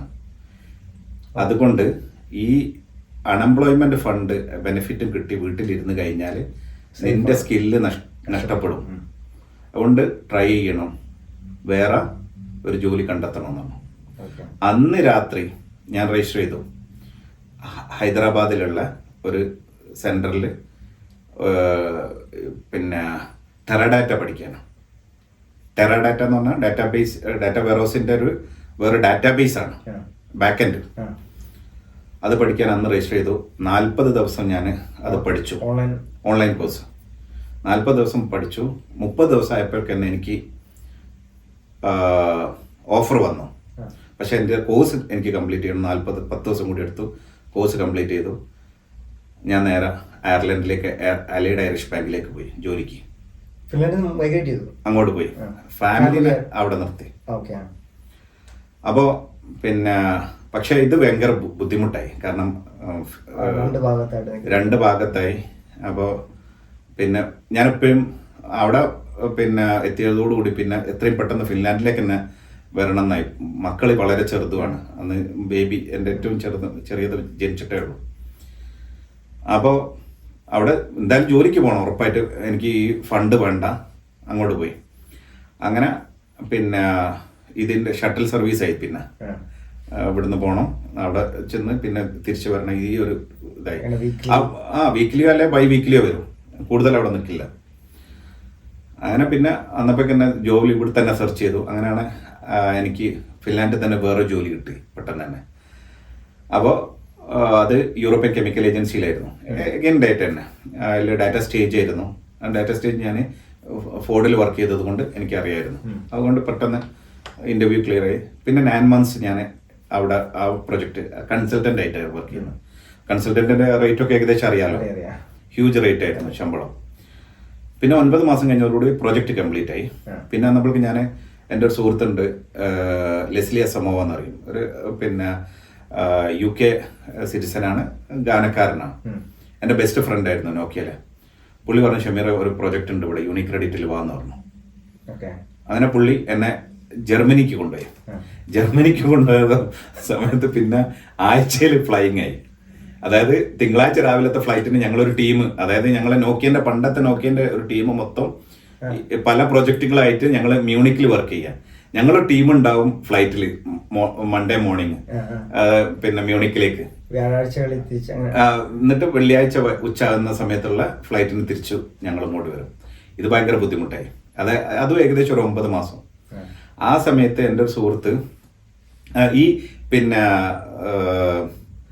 ഇവിടെ വർക്ക് ചെയ്യുന്ന സമയത്ത് തന്നെ നമ്മളെ ഫിൻലാൻഡിലെ യൂറോപ്യൻ കെമിക്കൽ ഏജൻസിയിൽ വർക്ക് ചെയ്യുന്ന സമയത്താണ് എൻ്റെ സുഹൃത്ത് എന്നോട് പറയുന്നത് ഇങ്ങനെ ഒരു ഓപ്പർച്യൂണിറ്റി വെജിറ്റബിൾ പിന്നെ അവന് കട തുടങ്ങിയിട്ടുണ്ട്, പക്ഷെ ഇത് വേറെ ആളുകൾക്ക് സെല്ല് ചെയ്യണമെന്ന് പറഞ്ഞു.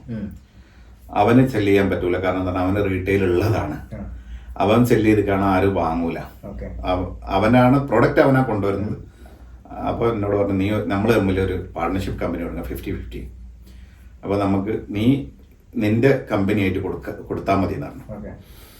ഞാൻ പറഞ്ഞു ട്രൈ ചെയ്യാന്നാണ്. അപ്പോൾ സ്യൂട്ട് ഇട്ടിട്ടാണ് ഞാൻ പോകുന്നത് സെല്ല് ചെയ്യാനാ. അല്ല, ഞാൻ വർക്കിലുണ്ട്. അപ്പൊ ഞാൻ ഒന്നുകൂടെ ചോദിച്ചിട്ട്, മറ്റേ ആ ഒരു ജർമ്മനി ഇപ്പോൾ വർക്ക് ചെയ്യുന്ന പറഞ്ഞാൽ ചില ആൾക്കാർ കൺഫ്യൂഷൻ എന്ന് പറഞ്ഞാൽ നമുക്ക് അങ്ങനെ പോകാൻ പറ്റുമോ?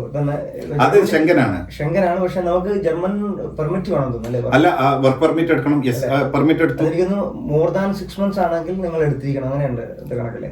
അത് പക്ഷെ ഞാൻ ആ റിസ്കിനൊന്നും ഞാൻ നിന്നില്ല. ഞാൻ വേഗം, എനിക്ക് കോൺട്രാക്ട് ഉണ്ടല്ലോ, കോൺട്രാക്ട് ഉണ്ടാകും, നേരെ ജർമ്മൻ എംബസി കൊണ്ടുപോയിട്ട് ഹെൽസിംഗി കൊണ്ടുപോയി അപ്ലൈ ചെയ്ത് കഴിഞ്ഞാൽ അവർ അത് തരും. എനിക്ക് അതിന്റെ ആവശ്യമില്ല, കാരണം എന്താ പറയുക, ഫിനിഷ് കമ്പനിയാണ്. ഓക്കെ, എന്നുവെച്ചാൽ പേറോളിലാണ്. ഞാൻ ഫിനിഷ് കമ്പനിയുടെ പേറോളിലാണ്. എന്നുവെച്ചാൽ നിങ്ങൾ അവിടെ ഒരുപാട് നാളെ നിൽക്കാത്തടത്തോളം. ഇല്ല, ഞാൻ അവിടെ നിൽക്കുന്നില്ലല്ലോ. ഞാൻ അവിടെ പോവുക ഓൺ ആൻഡ് ഓഫ് ആണ്. ഞാൻ അവിടെ സെറ്റിൽഡ് അല്ല. എന്റെ ഫാമിലി ഇവിടെയാണ്. എനിക്ക് എന്റെ കമ്പനിക്ക് ഫിൻലാൻഡിലാണ് അവർ അടിച്ചു തരുന്നത്, ഇൻവോയ്സ് ചെയ്യുന്നത്. അപ്പൊ എന്റെ കമ്പനിയാണ് അവിടേക്ക് അയക്കുന്നത്. അപ്പോൾ അതിന് പെർ ഡേ അലവൻസ് ആണ് കമ്പനി തരുന്നത്. അപ്പോൾ ഞാൻ സ്യൂട്ടിന്റെ കാര്യം പറഞ്ഞു. ഞാൻ സ്യൂട്ട് ഇട്ടിട്ട് ഞാൻ പിന്നെ പച്ചക്കറി വിൽക്കാൻ പോവുക. അപ്പോൾ നമ്മുടെ വണ്ടിയിൽ അല്ല, ഞാന് പിന്നെ ഇവിടുന്ന് എന്റെ ജോലി കഴിഞ്ഞിട്ടുള്ള ഒരു വൈകുന്നേരങ്ങൾ ഉണ്ടാവില്ലേ, ആ സമയത്താണ് ഞാൻ പച്ചക്കറി വാങ്ങുമോ എന്ന് ചോദിക്കാൻ ചെല്ലുന്നത്. ആ ചെല്ലുന്ന സമയത്ത് അയാൾ കുറച്ച് മുഷിഞ്ഞ ഡ്രസ്സ് ഇട്ടിട്ട് പുള്ളി പറഞ്ഞു, bye, this is not for you, this is for us. എന്റെ സ്യൂട്ട് പിടിച്ചിട്ടാ പറയുന്നത്, ഈ സ്യൂട്ട് ഇട്ട ആളുകൾക്ക് ഉള്ളതല്ല ഇത്, ദിസ് ഇസ് ഫോർ അസ് ഇങ്ങനെ പറഞ്ഞിട്ട്. അപ്പൊ ഞാൻ പറഞ്ഞു, I came from that, okay, I can go back easily എന്ന് പറഞ്ഞു. അപ്പോൾ പുള്ളിന്റെ ഇതാണ്, 6 മാസം കണ്ടിന്യൂസ് ആയിട്ട് നീ മാർക്കറ്റിൽ ഉണ്ടെങ്കിൽ നിനക്ക് ഫുൾ ബിസിനസ് തരും, അതുവരെ നിനക്ക് ചെറിയൊരു ബിസിനസ് തരുമെന്ന് പറഞ്ഞു. എഗ്രീഡ് എന്ന് പറഞ്ഞു. ആദ്യത്തെ ക്ലയന്റ് ആണ് അത്.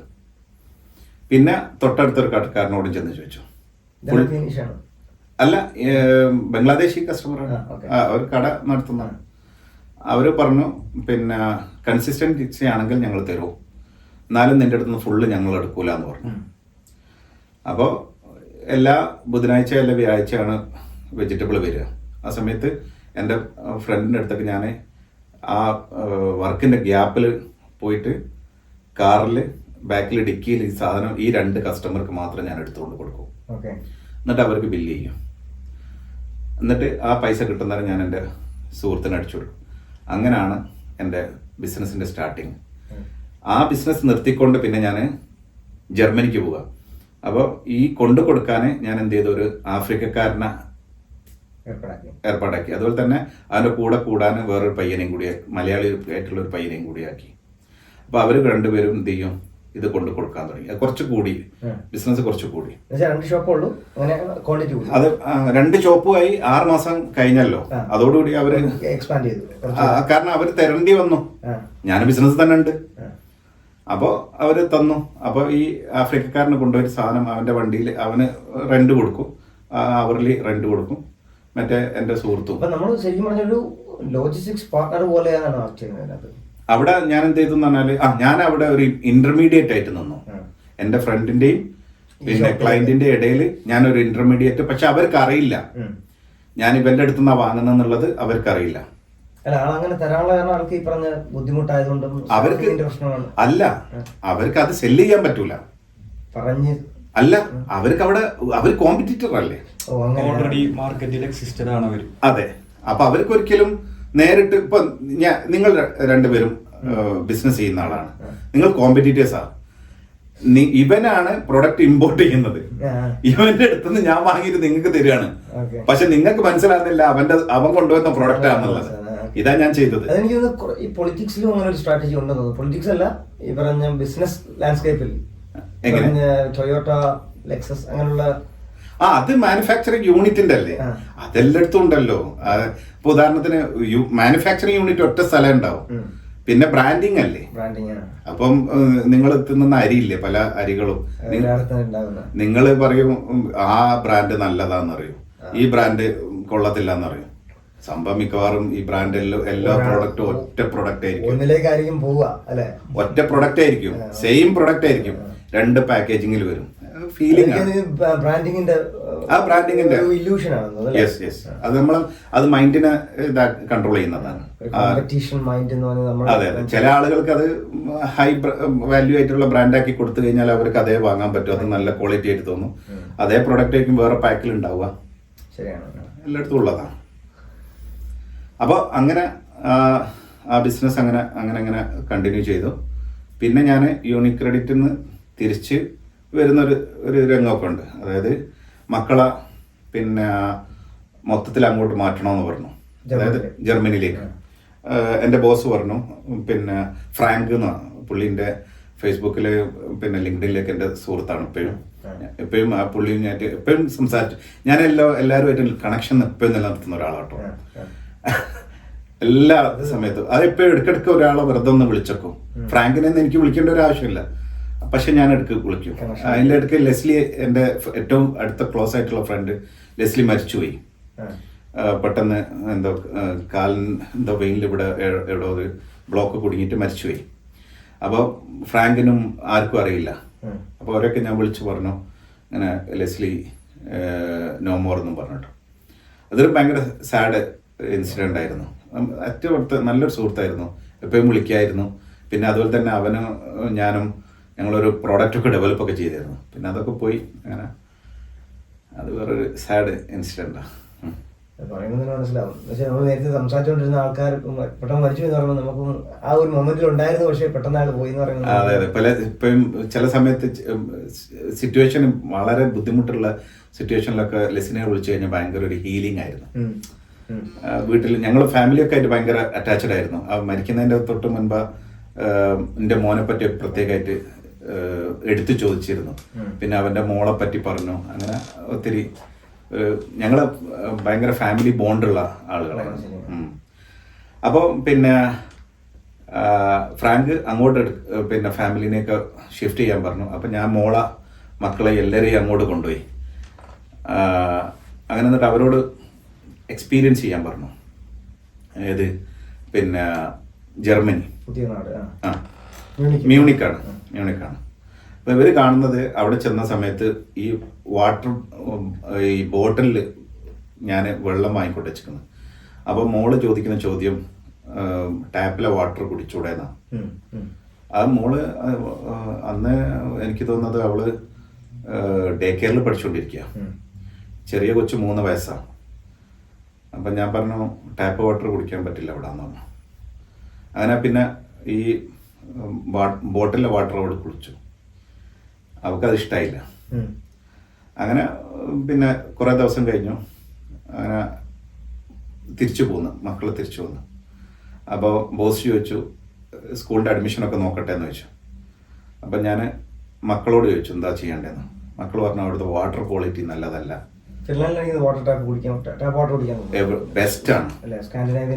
Best water. അതും അവിടുത്തെ എൻവയോൺമെന്റും പുറത്ത് ഇങ്ങനെ നടക്കുന്നേരോ അതിന്റെ ഒരു സാറ്റിസ്ഫാക്ഷന് അത് ലക്ഷങ്ങൾ കൊടുത്താലും നമുക്ക് കിട്ടില്ല. നല്ല വ്യത്യാസമുണ്ട്. ഇപ്പൊ ഇവിടുത്തെ വാട്ടറിന്റെ ക്വാളിറ്റിയും ഫിൻലാൻഡിലെ വാട്ടറിന്റെ ടാപ്പ് വാട്ടറിന്റെ ക്വാളിറ്റിയും അത്രയും ബെസ്റ്റ് വാട്ടറാണ്. അതൊക്കെ ഒരു പ്രത്യേക ട്രീറ്റ്മെന്റും കാര്യങ്ങളൊക്കെ ഉണ്ട്. നമ്മളിപ്പം സ്വീഡനിലൊക്കെ ഷോപ്പിലേക്ക് പോയി കഴിഞ്ഞാൽ നമ്മള് കുപ്പി ചോദിച്ചാണെങ്കിൽ ഗ്ലാസ് അവിടെ ഗ്ലാസ് എടുത്ത് വെച്ചേക്കാണെന്ന് തോന്നുന്നു, കുന്നുപോലെ. അതെ അതെ. ഇപ്പൊ ജർമ്മനിയിലൊക്കെ പോയി കഴിഞ്ഞാൽ നിങ്ങൾ പിന്നെ കുടിക്കുന്ന ഭക്ഷണം കഴിക്കുന്ന സമയത്ത് പൈസ കൊടുക്കണം വാട്ടർ വാങ്ങാൻ. ഫിൻലാൻഡില് വാട്ടർ ഫ്രീ ആണ്, ടാപ്പിൽ നിന്ന് എടുത്ത് തരും. അത് ടോയ്ലറ്റിലുള്ള വാട്ടർ വരെ കുടിക്കാൻ പറ്റും. എന്ന് വെച്ചാൽ ഞാനും ഈ സ്റ്റോക്ക്ഹോമില് ടൈലിയുടെ പ്രോജക്റ്റായിട്ട് ബന്ധപ്പെട്ട് പോയപ്പോൾ റെസ്റ്റോറൻറ്റിൽ ഇതില്ല, വെള്ളമില്ല. മീൻസ് സാധാരണ ഒരു കുപ്പി കൊണ്ടുവെക്കുന്നതാണ് റൂമിൽ, ആഡിഷൻ ബ്ലൂലായിരുന്നു. അപ്പൊ നമ്മൾ ചോദിക്കുന്ന സമയത്ത് കുടിച്ചോളാൻ പറഞ്ഞത്, ബാത്റൂമിൽ പോയി എടുത്ത് കുടിക്കുക, ടോയ്ലറ്റിൽ പോയി വെള്ളം എടുത്ത് കുടിക്കുക. അതെ അതെ അതെ. അത് പിന്നെ ഈവൻ നിങ്ങള് പിന്നെ ഫിൻലാൻഡിൽ നിന്ന് സ്വീഡനിലേക്ക് ഒരു ഫെറി ഉണ്ട്. പല ബ്രാൻഡിലുള്ള ഡിഫറെന്റ് ഫെറീസ് ഉണ്ട്. അപ്പൊ ഫെറിയിൽ പോകുന്ന സമയത്ത് ടോയ്ലറ്റിൽ 2-3 കപ്പ് കാണാൻ പറ്റും.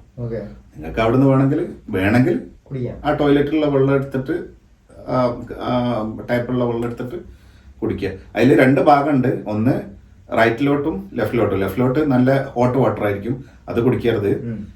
റൈറ്റ് മോസ്റ്റ് തിരിച്ചിട്ട് മേലോട്ടാക്കിയിട്ട് തിരിച്ച് നല്ല ക്ലീൻ വാട്ടർ വരും. അത് അപ്പൊ ഇത് ഫിൻലാൻഡ് എന്ന് പറഞ്ഞത് എല്ലാവരുടെയും മനസ്സിലുള്ളത് ഫിൻലാൻഡ് നമ്പർ 1 ആണ്. നമ്മള് മറ്റേ ഇത് കംപ്ലീറ്റ് ചെയ്തില്ല. അപ്പൊ കുട്ടികൾക്ക് അവിടെ കുട്ടികൾക്ക് അവിടേക്ക് പോകണ്ട because of the quality of the water. എന്നിട്ട് അത് ഫ്രാങ്കിന് ഭയങ്കര ഷോക്കായിരുന്നു. മനസ്സിലായില്ലേ? ജർമ്മനാണ്, പ്യുവർ ജർമ്മനാണ്. അപ്പൊ ആൾക്കത് മനസ്സിലാക്കണമെന്നില്ല. ഈ ഞാൻ ഒരു മാസം 2 മാസം മുൻപ് പുള്ളിനെ വിളിച്ചിരുന്നു. അപ്പൊ പുള്ളിനെ വിളിച്ച സമയത്ത് ആ മോള് ഇപ്പൊ എന്താ ചെയ്യുന്നതെന്ന് ചോദിച്ചു.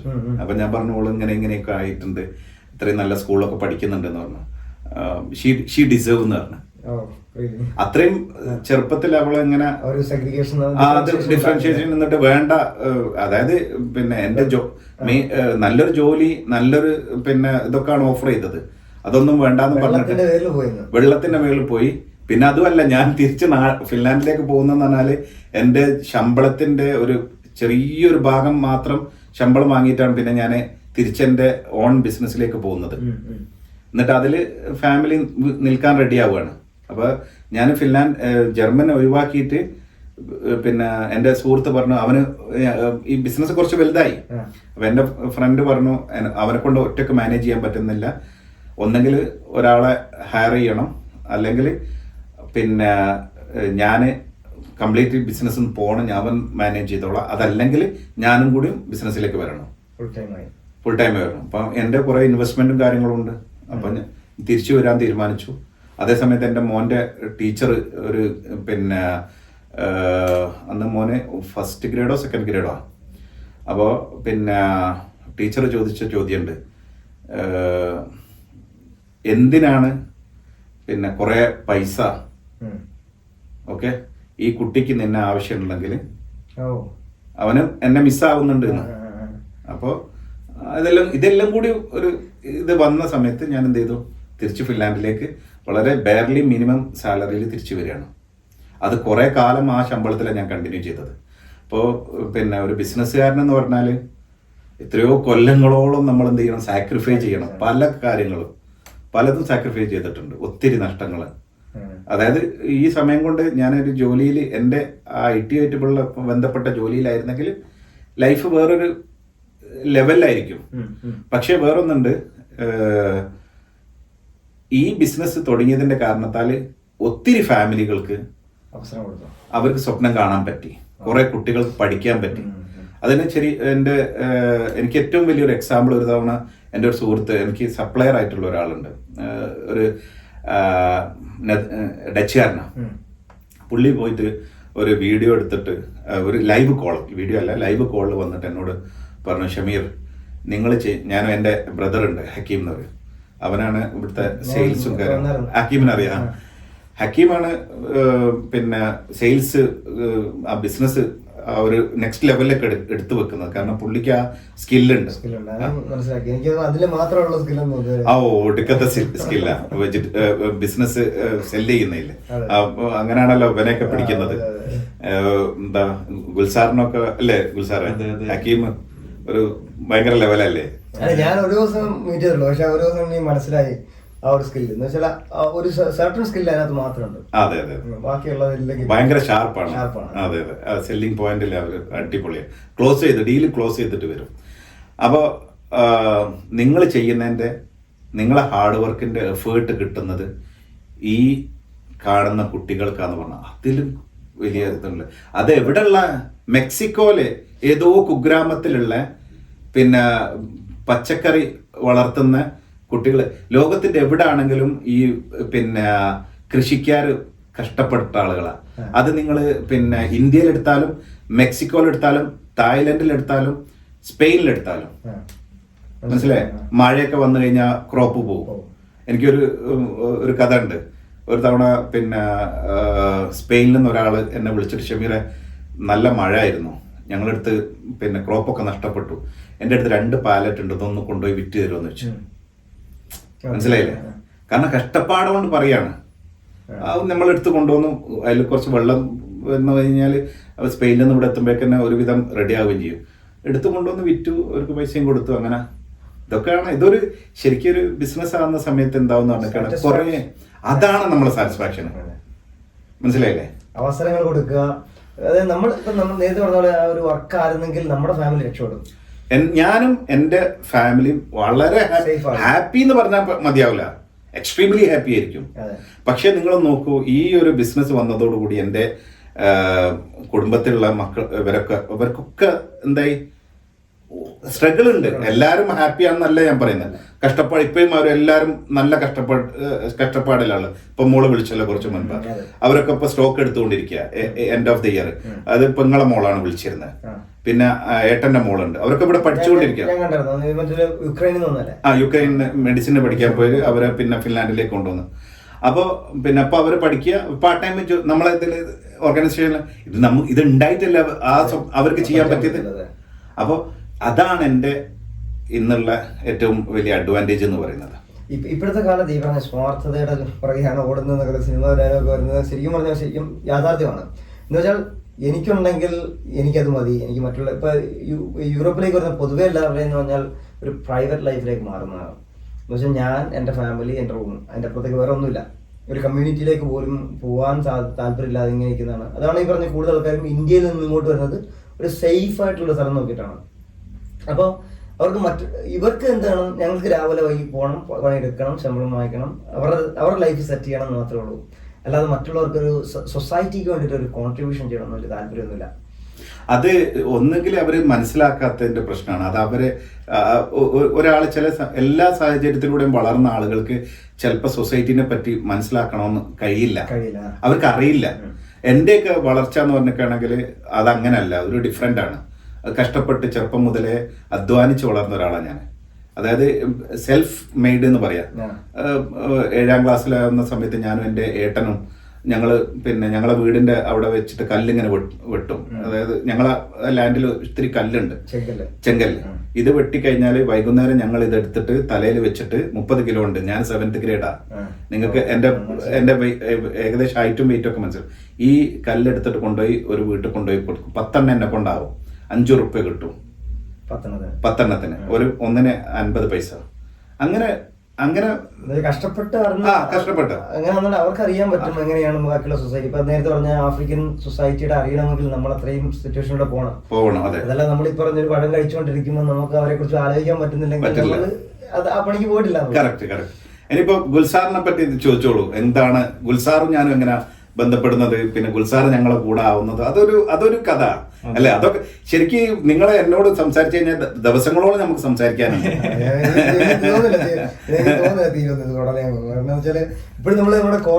ഇല്ല, എത്തിയിട്ടില്ല. അതെ. ഗുൽസാറിനെ പിന്നെ ഗുൽസാർ ഒരു തവണ വിളിക്കുക. ഗുൽസാറിന്റെ അങ്കിള് എന്റെ സുഹൃത്താണ്. പുള്ളി പിന്നെ ജാനുവിലായിരുന്നു. അപ്പൊ അവര് പിന്നെ KM ഷാജി അറിയോ, MLA കാരൻ. പുള്ളി എന്റെ സുഹൃത്താണ്. അപ്പൊ പുള്ളി എന്നെ കാണാൻ വന്ന സമയത്ത് അതിന്റെ കൂടെ വന്ന ആളാണ് ആര്, ഇവരെ അങ്കിള്. അങ്ങനെ പുള്ളി നാട്ടിൽ തിരിച്ചു പോയി. അങ്ങനെ ഇവർക്കൊരു പ്രോജക്റ്റ് വേണം. അല്ല, നമുക്കിപ്പോ എല്ലാ യൂണിവേഴ്സിറ്റിയിലും ഇറാസ്മസ് ഉണ്ട്. അപ്പൊ എനിക്ക് തോന്നുന്നു ഒരുപാട് പേര് അത് അറിയണില്ല ഇവിടെ. അപ്പോ എന്റെ യൂണിവേഴ്സിറ്റിയിൽ ഞാൻ അപ്ലൈ ചെയ്തു. അപ്പോൾ ഷമീർ ഖാനെ കോണ്ടാക്ട് ചെയ്ത്, അപ്പോൾ ഷമീർ ഖാൻ അക്സെപ്റ്റ് ചെയ്ത് ഇറാസ്മസ് ചെയ്യാന്ന് പറഞ്ഞിട്ട്. അപ്പൊ അങ്ങനെയാണ് ഇനീഷ്യലി ഷമീർ ഖാനെ കാണുന്നത്. ഇന്റേൺഷിപ്പ് ഉണ്ട്. 2 ടൈപ്പ് ഇറാസ്മസ് ഉണ്ട്. ഇന്റേൺഷിപ്പും ഉണ്ട്, അതുപോലെ തന്നെ കോസ്റ്റ് സ്റ്റഡീസും ഉണ്ട്. അപ്പൊ ഇന്റേൺഷിപ്പാണ് ഞാൻ ചൂസ് ചെയ്തത്. അപ്പൊ എന്നിലേക്ക് എത്തുന്നത് ഇവന്റെ അങ്കിളാണ്. യെസ്. ഓ, അങ്ങനെ നേരിട്ടല്ല. അല്ല, അങ്കിള് പറഞ്ഞു ഇങ്ങനെ ഒരാളെ വിളിച്ചൊക്കെ അവരെ ഹെൽപ്പ് ചെയ്യുമെന്ന് പറഞ്ഞു. അങ്ങനെ കണക്ഷൻ കിട്ടിയതാ. അതെ. ഞാൻ അങ്ങനെ കണക്ട് ചെയ്തതാ. ഇവിടെ ഇങ്ങനെ പോയി. അതെ. പിന്നെ ഇപ്പം ഇന്നലെ ഫിൻലാൻഡില് ഞങ്ങള് മെനിയാന്ന് ഫിൻലാൻഡിലൊരു യോളു എന്ന് പറയും, പിക്കു യോളു എന്ന് പറയും. അതായത് ചെറിയ കുഞ്ഞു ക്രിസ്മസ് യോളു എന്നാണ് ഫിനിഷില് ക്രിസ്മസിന് പറയാം. ഞാൻ ഫിൻലാൻഡ് മലയാളി അസോസിയേഷന്റെ കറണ്ട് പ്രസിഡന്റാണ്. അപ്പോൾ ഈവന്റ് മെനിയാന്നായിരുന്നു. അപ്പോൾ ആ ഈവന്റ് നടത്തുന്ന സമയത്ത് അതിന്റെ തലേന്ന് ഞാൻ പിന്നെ ജർമ്മനിയിലുള്ള ദിവസം ഒരു കോള് വരികയാണ്. ഞാൻ ചോദിച്ചു എവിടെ നമ്പർ കിട്ടി. അത് പിന്നെ ഒരാൾ എനിക്ക് ഷെയർ ചെയ്തായിരുന്നു. പുള്ളിനൊന്ന് കോണ്ടാക്ട് ചെയ്യണമെന്ന് പറഞ്ഞു. കഷ്ടപ്പാടാണ് ഇക്ക. ഞാൻ എങ്ങനെയൊക്കെ ഇവിടെ 22 ലക്ഷം റുപ്യ നാട്ടിൽ കൊടുത്തിട്ട് ഇവിടെ ജോലി കിട്ടുമെന്നും പറഞ്ഞിട്ടാണ് വന്നത്. കിടപ്പാടം ഒഴിവാക്കി. പിന്നെ ഈവൻ ബെഡ്, ഞങ്ങൾ കിടന്നിരുന്ന ബെഡ് പോലും ഞങ്ങൾ ഫിൻലാൻഡിലേക്ക് പോരാൻ പറഞ്ഞത് കൊണ്ട് വെറുതെ കൊടുത്തു കളഞ്ഞു. ഓൾറെഡി 22 ലക്ഷം പിന്നെ 2.5-3 ലക്ഷം റുപ്യയും കൊണ്ടുവന്നു. അതൊക്കെ തീർന്നു. 2 മാസമായി ഫിൻലാൻഡിൽ എത്തിയിട്ട് ഒരു ജോലിയും ഇല്ല. ഫിൻലാൻഡില് ചെലവ് അറിയാലോ, ഏകദേശം 800 യൂറോ വേണം ഒരാൾക്ക് ജീവിക്കണം. ഇവരെ വൈഫ്, ഒരു കുട്ടി, 3 ആള് ഒരു കുഞ്ഞു വീട്ടില് വേറെ 2 ഫാമിലിയുടെ കൂടെ ജീവിക്കുന്നത്, അതും ഗുജറാത്തികളും. ഇതാണ് ഇപ്പോഴത്തെ യാഥാർത്ഥ്യം. അതായത് ഫിൻലാൻഡ് എന്ത് രാജ്യമാണ്, ഹാപ്പിനെസ് ഇൻഡെക്സിൽ അത്രയും ടോപ്പാന്ന് പറഞ്ഞ അങ്ങനെ കേരളത്തിൽ ഇങ്ങനെ സെല്ല് ചെയ്തുകൊണ്ടിരിക്കുകയാണ്. 22-30 ലക്ഷം രൂപ ചെലവാക്കിയിട്ട് ഫിൻലാൻഡിൽ പഠിക്കാൻ എത്തിയിട്ട്, എന്നിട്ട് ഈ ഫിൻലാൻഡിലെ ഞാൻ പറഞ്ഞ ഒരു പൈസ അല്ലേ, അല്ല പിന്നെ ഹെൽപ്പ് സപ്പോർട്ട്, അതായത് ജോലി ചെയ്തിട്ട് ടാക്സ് അടച്ചാൽ കിട്ടുന്ന അത് വേറൊരു പ്രൊവിഷൻ ഉണ്ട്. ആ ഇത് ലൂഫോൾ മനസ്സിലാക്കിയിട്ട് അതിലൂടെ പിന്നെ ഒരാൾക്ക് ഫിൻലാൻഡിലേക്ക് എത്തിക്കഴിഞ്ഞാൽ അവർക്ക് ഫാമിലി ഉണ്ടെങ്കിൽ ഫാമിലിനെ അങ്ങോട്ട് കൊണ്ടുപോവുകയും എന്നിട്ട് അവർക്ക് അവിടെ പിന്നെ ഇതിലേക്ക് ഇന്റഗ്രേഷന് വേണ്ടിയിട്ട് അവർക്ക് അവിടുത്തെ പിന്നെ ഈ കേല എന്ന് പറയും, അതായത് സപ്പോർട്ട്, അത് കിട്ടുകയും ചെയ്യും. ആ കുട്ടികൾക്ക് പഠിക്കാനുള്ള സൗകര്യമുണ്ട് എന്ന് മനസ്സിലാക്കിയിട്ട് അത് ഫിൻലാൻഡിൽ നാട്ടിലെ സെല്ലിംഗ് പോയിന്റാ. അതായത് അത് ഇവര് മാർക്കറ്റ് ചെയ്തു. ഇത് ഒരു സംഭവം ഒരു സൊസൈറ്റിനെ സപ്പോർട്ട് ചെയ്യാൻ വേണ്ടി ഗവൺമെന്റ് ഉണ്ടാക്കിയ ആ സിസ്റ്റത്തിനെ കൊളാപ്സ് ചെയ്യാൻ വേണ്ടിയിട്ടുള്ള ഒരു സംഭവമാണ് ഇത്. ഇവർക്ക് മനസ്സിലായി. ഫിൻലാൻഡിൽ ഇത് ഗവൺമെന്റിന് മനസ്സിലായി. പുതിയ ലോ വരികയാണ് അവിടെ, ഇതുപോലുള്ള ആളുകൾക്ക് ഇനി പ്രൊവിഷൻ കൊടുക്കുന്നില്ല എന്ന് പറഞ്ഞു. എക്സ്പ്ലോയിറ്റേഷൻ, അതായത് എക്സ്പ്ലോയിറ്റേഷൻ ഇവിടെ വരുന്നത് ഇപ്പം ഇത് ലാറ്റ്വിയ ഞാൻ വരുന്നത് 2018-ലാണ്. അറിയില്ല, നമ്മൾ പറയുന്നത് എങ്ങനെയാ, പോളണ്ടിനടുത്താണ് ജർമ്മനിയുടെ പറഞ്ഞാലേ മനസ്സിലാവുള്ളൂ. മിക്കവാറും അങ്ങനെ പറയാൻ പറ്റും. അപ്പൊ അങ്ങനെ സമയത്ത് ഇപ്പോ ലാറ്റ്വിയെ കുറിച്ച് അറിഞ്ഞു, ഇതൊരു ടൂറിസം പ്ലേസ് ആണെന്ന് പറഞ്ഞു. ഇപ്പൊ ദുബായിൽ ഞാൻ കണ്ടു ഒരു വിന്ററിന്റെ വെക്കേഷൻ ഉണ്ട്, നിങ്ങൾക്ക് ട്രിപ്പ് പോകണമെങ്കിൽ ലാറ്റ്വിയിലേക്ക് എന്ന് പറഞ്ഞിട്ട് പരസ്യങ്ങൾ വരാൻ തുടങ്ങി. ഇന്ത്യയിൽ എങ്ങനെ പരസ്യം കൊടുക്കുന്നത് വെച്ച് കഴിഞ്ഞാൽ നിങ്ങളെ കാത്ത് പെൺകുട്ടികൾ ഇരിക്കുന്നു എന്നാണ് പറയുന്നത്.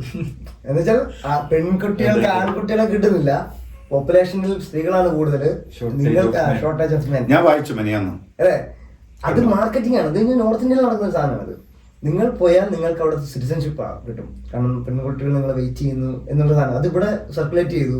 ഇവിടെ കുറച്ച് ആൾക്കാർ ഇങ്ങനെ ലാറ്റ്വിയൻസ് ഇങ്ങനെ എടുത്ത് ആഘോഷിക്കുകയും ചെയ്തു.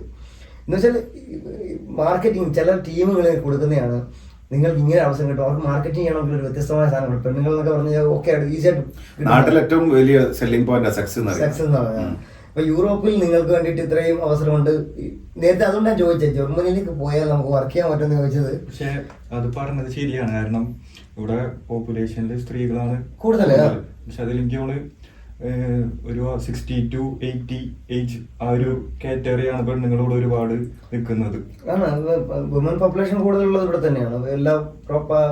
എല്ലാ ജോലി സ്ഥലങ്ങളും സ്ത്രീകളായിരിക്കും കൂടുതൽ. പുരുഷ 60 to 80 അവൾ കല്യാണം കഴിച്ചോട്ടെ.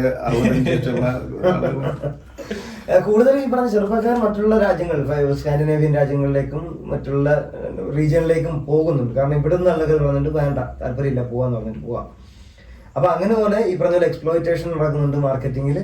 അതുപോലെ ഈ ആൾക്കാർ ഈ നേരത്തെ പറഞ്ഞ മറ്റുള്ള രാജ്യങ്ങളിൽ പോയി വർക്ക് ചെയ്യാൻ പറ്റുമോ, ഞങ്ങൾക്ക് വെള്ളിയാഴ്ച വരെ ക്ലാസ് ഉണ്ട്, ശനിയും ജർമ്മനി പോയി വർക്ക് ചെയ്യാൻ പറ്റുമോ എന്നൊക്കെ പറഞ്ഞിട്ട് അങ്ങനെ വിടും. നിങ്ങൾക്ക് ബോർഡറില്ല, അപ്പുറത്തെ രാജ്യത്ത് പോയി വർക്ക് ചെയ്തിട്ട് വരാമെന്ന് പറയും. അപ്പൊ ആൾക്കാർ ജർമ്മനി അടുത്തല്ലേ, നമുക്ക് പോയിട്ട് വരാലോ എന്ന് പറഞ്ഞിട്ട് പോകും. ഇതൊക്കെ നിങ്ങളടുത്ത് ക്വസ്റ്റ്യൻ ആയിട്ട് വരുന്നുണ്ട്. ഞാൻ എഡ്യൂക്കേഷൻ കൺസൾട്ടന്റ് ആണ്. എന്നോട് ചോദിക്കുന്നതാണ്, മറ്റുള്ളവർ ചോദിച്ച ചോദ്യങ്ങൾ പലരും ഇങ്ങനെ സ്പ്രെഡ് ചെയ്യുന്നുണ്ട്. ഇവിടെ വന്നിട്ട് ഒരുപാട് പേര് പെട്ടിട്ടുണ്ട്. ഇത് ഈ അറിഞ്ഞില്ലേ, ഒരു മാർക്കറ്റിങ്ങിന്റെ ഭാഗമായിട്ട് പല കാര്യം സെല് ചെയ്യുന്നതിന്റെ കൂട്ടത്തിൽ ഇങ്ങനെയും പോകുന്നുണ്ട്. പിന്നെ ഇപ്പൊ ജർമ്മനിയിലെ എഡ്യൂക്കേഷൻ, ഫ്രീ എഡ്യൂക്കേഷൻ, അത് എക്സ്പ്ലോയിറ്റേഷൻ ചെയ്യുന്നുണ്ട്. പഠിക്കാനെന്ന് പറഞ്ഞിട്ട് വന്നിട്ട് മൈഗ്രേറ്റ് ചെയ്യുന്നു, പിന്നെ പഠിക്കുന്നില്ല. അതുകൊണ്ട് ഇനി പഠിക്കാൻ ആഗ്രഹമുള്ള ആൾക്കാർക്കും വഴി മുടക്കാണ്. പിന്നെ ഈ ലാറ്റ്വിയ എന്ന് പറഞ്ഞ എൻട്രി പോയിന്റ് ആയിട്ട് എടുത്തുകൊണ്ട് മറ്റുള്ള രാജ്യങ്ങളിലേക്ക് പോവാം. ഇവിടെ വരുന്നു, അത് വലിയ ക്രിമിനൽ ഒഫൻസ്, അതറിയില്ലേ? ആണ്. ഇവിടെ ആരും മറ്റല്ല, നേരത്തെ പോളണ്ടിൽ അങ്ങനെ ഒരു ഓപ്ഷൻ ഉണ്ടായിരുന്നു, ആർക്കും വന്ന് കാർഡ് മാറ്റാം. പോളണ്ടിൽ കാർഡില്ല, വിസ മാത്രമേ ഉള്ളൂ. അതാണെങ്കിൽ 2-3 വർഷം കാത്തിരിക്കണം നമുക്ക്. അതുകൊണ്ട് ആരും ചെക്ക് ചെയ്താലും പോലും നമുക്ക് വാലിഡിറ്റി ഇല്ല. അപ്പം പിന്നെ അതിപ്പം നിർത്തി. ഇപ്പൊ പോളണ്ടിൽ നമുക്ക് ഇറങ്ങാൻ പറ്റില്ല. നമുക്ക് ഫസ്റ്റ് ലാൻഡ് ചെയ്യുന്നത് പോളണ്ടിലാണെങ്കിൽ ഫ്ലൈറ്റ് കയറ്റില്ല നമ്മളെ. അതേപോലെ പോർച്ചുഗൽ നേരത്തെ ഉണ്ടായിരുന്ന അവസരം ഉണ്ടായിരുന്നു ജോലി മാറാന്നുള്ളത്. അങ്ങനെ കുറെ ആൾക്കാർ മാറ്റിയിട്ടുണ്ട്. പക്ഷെ ഇപ്പൊ അതും നിർത്തി. അപ്പൊ എന്ന് വെച്ചാൽ പൊതുവെ ഇപ്പൊ യൂറോപ്പെല്ലാം ഇതുപോലെ മനസ്സിലാക്കി വരുന്നുണ്ട്, ഇങ്ങനെ ആൾക്കാരെ മൈഗ്രേഷന് വേണ്ടിയിട്ട് മാത്രമാണ് ഈ സാധ്യതകൾ ഉപയോഗിക്കുന്നത്. അതുകൊണ്ട് ഇപ്പം ക്ലാസ് റൂമുകളിൽ അറ്റൻഡൻസ് എടുക്കാൻ വരുന്നത് മൈഗ്രേഷൻ ഡിപ്പാർട്ട്മെന്റിൽ നിന്നായിരിക്കും. വീക്ക്ലി അല്ലെങ്കിൽ ഒരു റാൻഡം ചെക്ക് ഒക്കെ ഉണ്ടാവും. ക്ലാസ് റൂമിൽ ആളുണ്ടോ. ഫിൻലാൻഡിലൊക്കെ അങ്ങനെ ഇതിനു മുമ്പ് ഇല്ല. ഞാൻ പറഞ്ഞത് ആരും വരാറുന്ന സ്ഥലം. പക്ഷെ ഇപ്പൊ ആൾക്കാർ ഇങ്ങനെ എക്സ്പ്ലോയിറ്റ് ചെയ്ത്, നേരത്തെ പറഞ്ഞ ഇന്ത്യക്കാരുടെ ആ സിറ്റുവേഷൻ പറഞ്ഞതുപോലെ സിവിക് സെൻസ്, അപ്പുറത്തെ ഷോപ്പിൽ യൂറോയ്ക്ക് വരാൻ കോയിൻ ഇട്ടിട്ട് ഇന്ത്യൻ റുപ്പി ഇപ്പോഴത്തെ എല്ലാം മെഷീനാണ്. നമുക്ക് വേണമെങ്കിൽ സെൽഫ് ചെക്ക്ഔട്ട് ചെയ്ത് പോകാൻ പറ്റുന്ന സാധനങ്ങളാണ്. അപ്പൊ അതിനകത്ത് ഈ പറഞ്ഞ ചില കോയിൻ അവർ ഐഡന്റിഫൈ ചെയ്തെന്നുള്ളതാണ്. അനാലിസിസ് നോക്കണം. ചിലപ്പോൾ ഒരു 50 സെന്റ് ഇട്ടുണ്ടാവും, 1 രൂപ ഇട്ടിട്ടുണ്ടാവും, 2 രൂപ ഇട്ടിട്ടുണ്ടാവും. എന്നിട്ടായിരിക്കും മനസ്സിലാക്കിയത് 10 എടുക്കാൻ പറ്റുമെന്ന് മനസ്സിലാക്കിയത്. എന്നിട്ട് മറ്റുള്ളവർക്ക് സർക്കുലർ ചെയ്തിട്ടുണ്ടാവും. അങ്ങനെ എല്ലാവരും 10 രൂപയുടെ കോയിനും കൊണ്ടായിരിക്കും നാട്ടിൽ നിന്ന് വരിക. അറിയില്ല. അങ്ങനെ 30 കോയിന് ഒരു ബോക്സ് കിട്ടുന്നുണ്ടെങ്കിൽ അത് കൊണ്ടുവന്നിട്ടുണ്ടെന്ന് അർത്ഥമാണല്ലോ. അപ്പൊ ഇത് മനസ്സിലാക്കുന്നുണ്ട്, അപ്പുറത്ത് പോയാൽ ഇങ്ങനെ കിട്ടും എന്ന് പറഞ്ഞിട്ട് സാധനം കൊണ്ടുവരുന്നുണ്ട്. അത് മെഷീനിൽ ഇട്ട് കൊടുക്കുന്നുണ്ട്, മെഷീൻ അക്സെപ്റ്റ് ചെയ്യുന്നുണ്ട്. എത്ര യൂറോ ആയിട്ടാണ് അത് കൺസിഡർ ചെയ്യുക? 1 യൂറോയ്ക്ക് പറയാണെന്ന് തോന്നുന്നു. അങ്ങനെ എൻ്റെ അടുത്ത് പറഞ്ഞ സ്റ്റാഫിൻ്റെ അടുത്ത് പറഞ്ഞ അങ്ങനെയാണ്. അവിടെ വർക്ക് ചെയ്യുന്ന സ്റ്റാഫ് ഉണ്ട്, മലയാളി. അവർ പറഞ്ഞത് അവിടുത്തെ കൺട്രോൾ റൂം ഉണ്ട് അവിടെ. ആ കൺട്രോൾ റൂമിലേക്ക് എന്നെ വിളിച്ചു എടുത്തിട്ട് എന്നെ കാണിച്ചു തന്നു, നിങ്ങളുടെ ആൾക്കാർ ചെയ്യുന്ന കണ്ടോ. അതായത് ആപ്പിള് വാങ്ങിച്ചിട്ട് ഉള്ളിയുടെ വില അടിക്കും. അതൊക്കെ പറഞ്ഞ ഒത്തിരി സ്റ്റോറീസ് ഒത്തിരി പറയാനുണ്ട്. ഫുഡ് കട്ടുകൊണ്ട് പോവാ എന്ന് വെച്ചാൽ ഫുഡ് ഡെലിവറി ആപ്പ് ഉണ്ട്. നമ്മൾ റെസ്റ്റോറൻറ്റ്സിലാണെങ്കിൽ ഫുഡ് റെഡി ആയി കഴിഞ്ഞാൽ പുറത്തുകൊണ്ട് വെക്കത്തുള്ളൂ. അപ്പം നമുക്ക് എടുത്തോണ്ട് വരാം പേര് നോക്കിയിട്ട്. പക്ഷെ ഇത് അറിയുന്ന ആൾക്കാർ എന്ത് ചെയ്യും, ആ ഫുഡ് അവിടെ എത്തിയെന്ന് കഴിഞ്ഞാൽ അവർ എടുത്തോണ്ട് പോകും. മറ്റേ ഡെലിവറി ബോയ് വരുമ്പോൾ അവിടെ കാണത്തൊന്നുമില്ല. അങ്ങനെ എത്ര സംഭവം ഉണ്ടായിട്ട് ഇവർക്ക് ഉണ്ടായിട്ടുണ്ട് അനുഭവം. ആൾക്കാർ റോങ് ചെക്കൗട്ട് അടിച്ചിട്ട് 0 ക്യാഷ് അടിച്ചിട്ട് ക്യാഷ് ഇല്ല എന്ന് പറഞ്ഞിട്ട് അക്കൗണ്ട് അവർ ബോൾട്ട് അക്കൗണ്ടിലേക്ക് കയറിയിട്ട് പൈസ കൊണ്ട് പോകുക. എന്ന് വെച്ചാൽ ഒരു ഫേക്ക് അക്കൗണ്ട് ഉണ്ടാകും. ക്യാഷ് തരില്ല എന്ന് വെച്ചാൽ നമ്പർ വെച്ചിട്ട്. ഇതൊക്കെ ശരിക്കും എന്താന്ന് പറഞ്ഞാൽ ഇപ്പൊ ഞാൻ 2014 2009 ഞാൻ വന്ന ഒരു സംഭവം പറയാം. ഫിൻലാൻഡിലേക്ക് വന്ന സമയത്ത് ഞങ്ങളൊക്കെ മോസ്റ്റ് വെൽക്കംഡ് കമ്മ്യൂണിറ്റി ആയിരുന്നു. ഞങ്ങളൊക്കെ എവിടെ കണ്ടാലും ഭയങ്കരമായിട്ട് ആ കമ്മ്യൂണിറ്റി, അവിടുത്തെ ഫിനിഷ് കമ്മ്യൂണിറ്റി ഞങ്ങളെ റെസ്പെക്റ്റോട് കൂടിയും കാണാൻ. ഇവിടെയും ഞാൻ വന്ന സമയത്ത് എന്നെക്കാട്ടും മുന്നേ വന്ന സമയം 2014 വന്ന ആൾക്കാരുണ്ട്. അവിടെ എന്ന് പറഞ്ഞാൽ ഈ പറഞ്ഞ പബ്ബുകളിൽ പോയ സമയത്ത് അവരെ വലിച്ചുകൊണ്ട് പോകുന്ന ആവശ്യമുണ്ട്. നമുക്കറിയാലോ, ഇപ്പം ആഫ്രിക്കൻസ് ഇന്ത്യയിൽ വന്നു കഴിഞ്ഞാൽ നമുക്ക് ഭയങ്കര സംഭവം. കാരണം അത് വേറെ കമ്മ്യൂണിറ്റിയാണ്. അവരുടെ സ്കിൻ കളർ അല്ല, അവരെ കുറിച്ച് സുഡാനി ഫ്രം നൈജീരിയ എന്ന് പറയുന്ന സാധനമാണ്. എന്നതുപോലെ ഇന്ത്യൻ സ്കിൻ എന്ന് പറഞ്ഞാൽ കറുപ്പുമല്ല വെളുപ്പമല്ല, രണ്ടിന്റെ ഇടയിലുള്ള ഗ്രേ ഷെയ്ഡ് ആയതുകൊണ്ട് ഇവർക്ക് ഭയങ്കര അക്സെപ്റ്റൻസ് ഉണ്ട്. അത് വന്ന് ഈ പറഞ്ഞ പോലെ കുറെ ഇൻസിഡൻസ്, പബ്ബിൽ തന്നെ ഒരുപാട് ഇൻസിഡൻസ് ഉണ്ടായിട്ട് ഇന്ത്യക്കാരെ ബാൻ ചെയ്തു. എന്നിട്ട് ഇന്നാണ് നമ്മളൊരു ദിവസം പബ്ബിൽ പോയപ്പോൾ അവർ പറഞ്ഞത് സ്കൈൽ സ്റ്റാമ്പ് എന്ന് പറഞ്ഞാൽ ഡു നോട്ട് റേപ്പ് എന്ന് പറഞ്ഞു. റേപ്പ് ചെയ്യാൻ പാടില്ല പബ്ബിനകത്ത് കയറി കഴിഞ്ഞാൽ. എന്നുവെച്ചാൽ അങ്ങനെയും സിറ്റുവേഷൻ ഉണ്ടായിട്ടുണ്ട്. അപ്പൊ ഇപ്പം ഇന്ത്യക്കാരെന്ന് പറഞ്ഞാൽ ഒന്ന് സ്കാമേഴ്സ് ആണ്, 2 റേപ്പിസ്റ്റ് ആണ്. ഞങ്ങൾ ഇതുപോലെ എയർബിഎൻബിയിൽ റൂം എടുത്ത് ഒരു ഹോട്ടലിൽ പോയി താമസിച്ചു. അന്ന് നമ്മളുണ്ടായിരുന്നില്ല, പെൻസിൽസ് പോയ സമയത്ത് റൂം എടുക്കാൻ പോയില്ലേ ഫസ്റ്റ് പോയത്. ഞങ്ങൾ അവിടെ ചെന്നപ്പോൾ അവർ പറയണം, നിങ്ങൾ ഇന്ത്യക്കാരെ നിങ്ങൾ അറിഞ്ഞില്ല, നിങ്ങളെ ഞങ്ങൾ കയറ്റില്ല എന്ന് പറഞ്ഞു. ഇതിനു മുമ്പ് വന്ന് ഇന്ത്യക്കാർ ഇവിടെ ഒരു പെൺകുട്ടി പീഡിപ്പിച്ചിട്ട് പോയെന്ന് പറഞ്ഞു, റേപ്പ് ചെയ്തു പറഞ്ഞു. അവർ ഇംഗ്ലീഷ് അറിയാത്തോണ്ടായിരിക്കും, ചിലപ്പോൾ തെറ്റിദ്ധാരണ ഉണ്ടായിരിക്കും. അവർ പറയണം നിങ്ങളെ കയറ്റില്ല, നിങ്ങൾ മോശക്കാരാണ്, ഒരു വൃത്തികേടാക്കും, വെള്ളം ഒഴിച്ച് അവിടെ വൃത്തികേടാക്കും. ഞങ്ങൾ കയറ്റില്ല. ഞങ്ങൾ 6 മണി വരെ അവിടെ ഇങ്ങനെ തർക്കിച്ചു. പോലീസുകാർ വന്നു, അവർ പറഞ്ഞു ഞങ്ങൾക്കൊന്നും ചെയ്യാൻ പറ്റില്ല, അവർ ആലോചിച്ചിട്ടില്ലെങ്കിൽ പറ്റില്ല. എയർബിഎൻബിയും പറഞ്ഞു പറ്റില്ല എന്ന് പറഞ്ഞു. ഞങ്ങൾ പിന്നെ വേറെ റൂം എടുത്തിട്ട് പോവുക ചെയ്തത്. അതുപോലെ ഇതൊക്കെ തന്നെയാണ് ശരിക്കും. ഇപ്പൊ എന്താണ് ഇപ്പൊ റൈറ്റ് വിങ് എക്സ്ട്രീമിസവും ഇതെല്ലാം വരുന്നത്. ശരിക്കും എന്താണ് അച്ചടക്ക, അത് നമ്മളെല്ലാരും ഒന്ന് പഠിച്ചാൽ മതി. ഇത് വലിയ പ്രശ്നമുള്ള കാര്യമൊന്നുമല്ല. തുപ്പിയോ അത് ഞാൻ അത് പിന്നെ അവിടെ അത് പിന്നെ അതുമായിട്ട് ബന്ധപ്പെട്ട് ഒരു സ്റ്റോറി ഉണ്ട്. പിന്നെ തുർക്കു യൂണിവേഴ്സിറ്റിയുള്ള പ്രൊഫസർ എൻ്റെ അടുത്ത് വന്ന് ഒരു കംപ്ലൈന്റ് പോലെ, നിങ്ങളെ കമ്മ്യൂണിറ്റിന്റെ കംപ്ലൈന്റ്, അത് ഗുജറാത്തിലുള്ള പിള്ളേര് എന്ത് ചെയ്യും എന്ന് പറഞ്ഞാൽ ഇത് ഈ സംഭവം തിന്നിട്ട് ഇവര് യൂണിവേഴ്സിറ്റിന്റെ സ്റ്റെയർ കേസിൽ തുപ്പി വെച്ചു. അത് എന്നിട്ട് അവിടുത്തെ പ്രൊഫസർ എൻ്റെ കസ്റ്റമറാ. അപ്പൊ പുള്ളി എന്നോട് വന്ന് പറയാ ഇതാണ് എന്താ ചെയ്യാന്ന് വെച്ചു. ഞാൻ പറഞ്ഞു ഞാൻ പിന്നെ ഗ്രൂപ്പിലൊക്കെ ഒരു മെസ്സേജ് ആയിട്ട് പാസ് ചെയ്യാം, എന്നിട്ട് അവരൊന്ന് എഡ്യൂക്കേറ്റ് ചെയ്യുകയാണെങ്കിൽ ഇതാക്കട്ടെ. പിന്നെ നിങ്ങളൊരു കാര്യം മനസ്സിലാക്കണം, ടാറ്റ കൺസൾട്ടൻസി സർവീസസിൽ TCS തന്നെ ഇങ്ങോട്ട് വരുന്ന സമയത്ത് ഞങ്ങൾക്കൊരു ട്രെയിനിങ് ഉണ്ടായിരുന്നു, ബിഹേവിയർ ട്രെയിനിങ്. എങ്ങനെ, അതായത് എത്രത്തോളം എന്ന് പറഞ്ഞാൽ ട്രെയിനിങ് ഞങ്ങൾ കംപ്ലീറ്റ് ചെയ്ത് എങ്ങനെയാന്ന് പറഞ്ഞാൽ നമ്മളൊരു ഇതുണ്ടാവില്ല, എലിവേറ്ററിൽ നമ്മൾ നിൽക്കുന്ന സമയത്ത്, മറ്റേ സ്റ്റെയർ കേസ് എലിവേറ്റർ ഉണ്ടല്ലോ, അതിൽ നമ്മൾ നിൽക്കുന്ന സമയത്ത് ഏത് സൈഡിൽ നിൽക്കണം അതുവരെ ടീച്ചേഴ്സും അങ്ങനെ പഠിക്കണം. ഇതൊന്നും പഠിക്കാതെ നാട്ടിൽ അതേ കൾച്ചർ ഇങ്ങോട്ട് പിന്നെ കൊണ്ടുവന്ന് കോപ്പി ചെയ്ത് കഴിഞ്ഞാൽ പ്രശ്നമാണ്. അതെ, ഇപ്പൊ ചില ആൾക്കാർ പറയുന്നതാണ് ഞങ്ങൾ പണ്ട് കാലത്ത് നമ്മുടെ യൂറോപ്യൻസ് എല്ലാം നമ്മൾ ഭരിച്ചാണ്, ഇപ്പൊ നമ്മൾ അങ്ങോട്ട് ഭരിക്കട്ടെ എന്ന് പറഞ്ഞ ന്യായം പറയാറുണ്ട്. അത് മര്യാദ ബിഹേവിയർ സയൻസിനകത്ത് എങ്ങനെയാണ് അതൊരു മര്യാദയാവുന്നത്? നിങ്ങൾ അങ്ങോട്ട് കൊടുത്താൽ ഇങ്ങോട്ട് കിട്ടും, അത് റിവെഞ്ച് അല്ലേ? അത് റിവെഞ്ചല്ലേ? അത് നമ്മളിപ്പോ കൊളോണിയൽ അതുപോലെയല്ലേ നോക്കുന്നത്.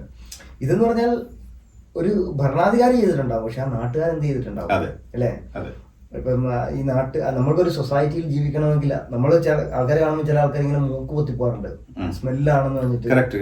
കാരണം നമ്മുടെ ഡ്രസ്സ് അടുക്കളയിൽ അതേപോലെ എടുത്തുകൊണ്ട് വരും, അടുക്കളയുടെ വാതിക്കലായിരിക്കും തൂക്കിയിടുന്നത്, നമ്മൾ അറിയത്തില്ല. നമുക്ക് നല്ല സ്മെല്ല് എടുത്താലില്ല, പുറത്ത് പോകുമ്പോഴായിരിക്കും ബസ്സിനകത്ത് ഭയങ്കര സ്മെല്ലായിരിക്കും. കറക്റ്റ്, അത് നമ്മൾക്ക് നമ്മളെ ഫുഡിന്റെ സ്മെല്ല് എന്ന് പറഞ്ഞാൽ which is attractive to us. അത് അതേ സമയത്ത് ആ ഫുഡിനോട് ഇഷ്ടമില്ലാത്ത ആളുകൾ ഉണ്ടാവും, അവർക്കത് ഭയങ്കര ഹൊറിബിൾ സ്മെല്ലാണ്. അതൊരു ഈ യൂറോപ്യൻ കൺട്രീസ് എല്ലാം അടങ്ങിയെടുക്കുന്നതാണ്. വണ്ടികളാണെങ്കിൽ വെന്റിലേഷൻ ഇല്ല, എല്ലാം അങ്ങനെ തന്നെ നിൽക്കും. അപ്പൊ അതുമാത്രം ബുദ്ധിമുട്ടുണ്ടാവും. നമുക്ക് തന്നെ തോന്നിയിട്ടുണ്ട് പലപ്പോഴും. പിന്നെ ഇതൊക്കെ ഒരു നെഗറ്റീവ് ആസ്പെക്ട് ആണ്. പക്ഷെ ഇനി നമ്മള് ഇന്ത്യക്കാരെ പറ്റി പോസിറ്റീവ് ഒത്തിരി പറയാനുണ്ട്.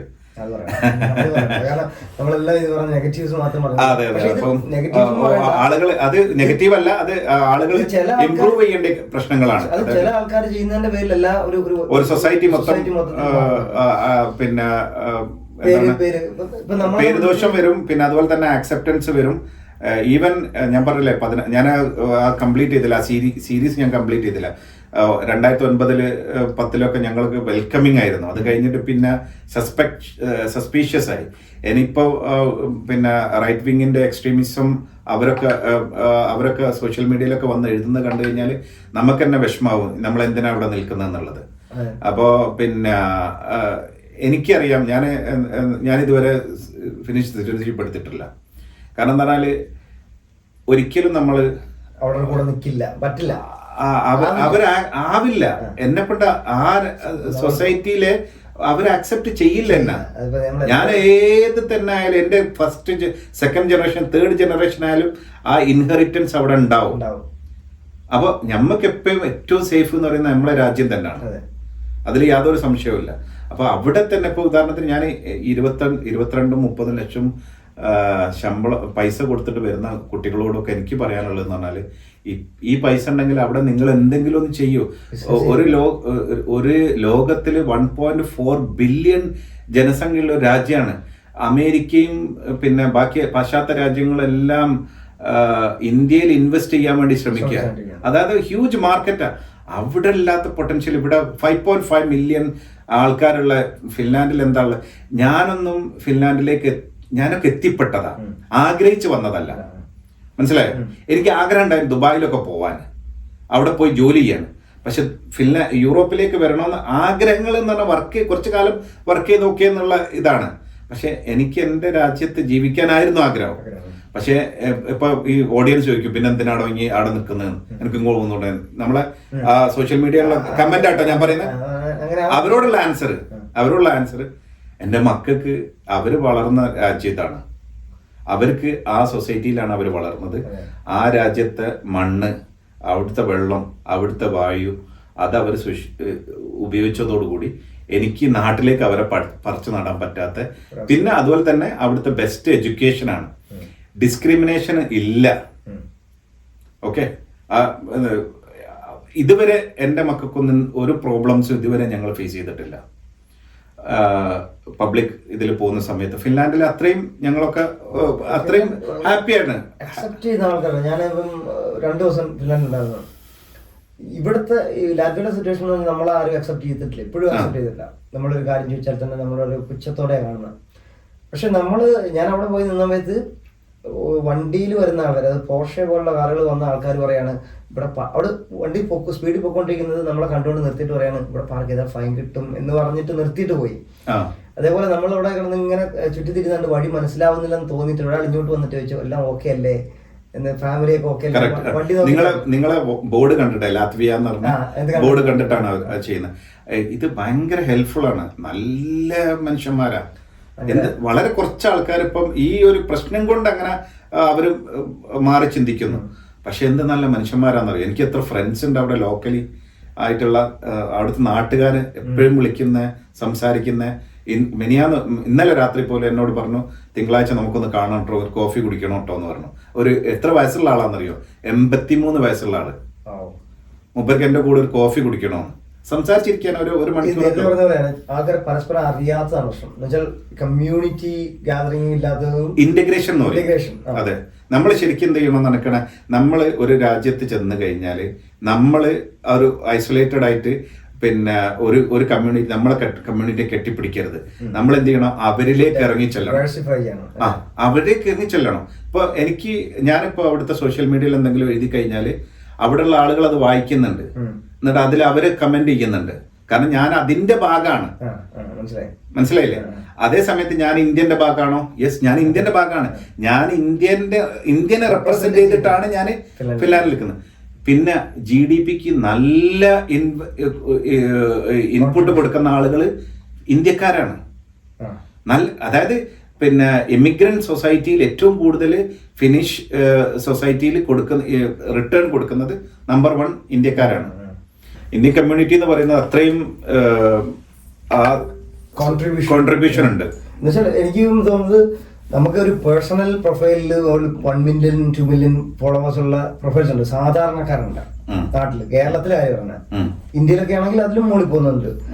ഇവിടെ ഒരു 1 മില്യൺ ഫോളോവർ ഉള്ള ആൾക്കാർ ചോദിക്കുമ്പോൾ നമ്മൾ ചോദിക്കുന്നതാണ് നിങ്ങൾ എങ്ങനെ ഒപ്പിക്കുന്നതാണെന്ന് ചോദിക്കുന്നത്. കാരണം അത് പോകുന്നത് മാക്സിമം ഒക്കെ 2K 3K ഒക്കെ പോകുള്ളൂ. കാരണം അവരുടെ സർക്കിളാണ്, അവർ ഈ സോഷ്യലി ചെയ്യുന്ന ആൾക്കാരൊന്നുമല്ല.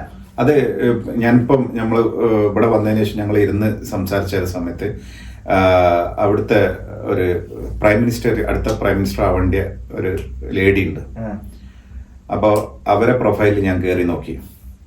അവര് എൻ്റെ ഫ്രണ്ട് ലിസ്റ്റിലുള്ള ആളാണ്. അപ്പം 10K ആണ് അവരെ ഫോളോവേഴ്സ്. ഇന്ന് എനിക്ക് 9K ഫോളോവേഴ്സ് ഉണ്ട്. ഞാനൊന്നുമല്ല. മനസ്സിലായില്ലേ? അത്രയും പോപ്പുലേഷനും പിന്നെ അതുപോലെ ഈ പറഞ്ഞ ഐഡിയോളജിക്ക് വരുന്ന ആൾക്കാരും നമുക്കറിയാവുന്നതാണ്. ഇത് ഇപ്പം ഇവിടെ തന്നെ നമ്മുടെ സ്കിൽഡ് എംപ്ലോയീസ് ഒക്കെ ഇന്ത്യന്നാണ് വരുന്നത്, അല്ലെങ്കിൽ മറ്റു രാജ്യങ്ങളാണ്. അപ്പൊ നമ്മൾ പറഞ്ഞ പോയിന്റ് ഇതായിരുന്നു.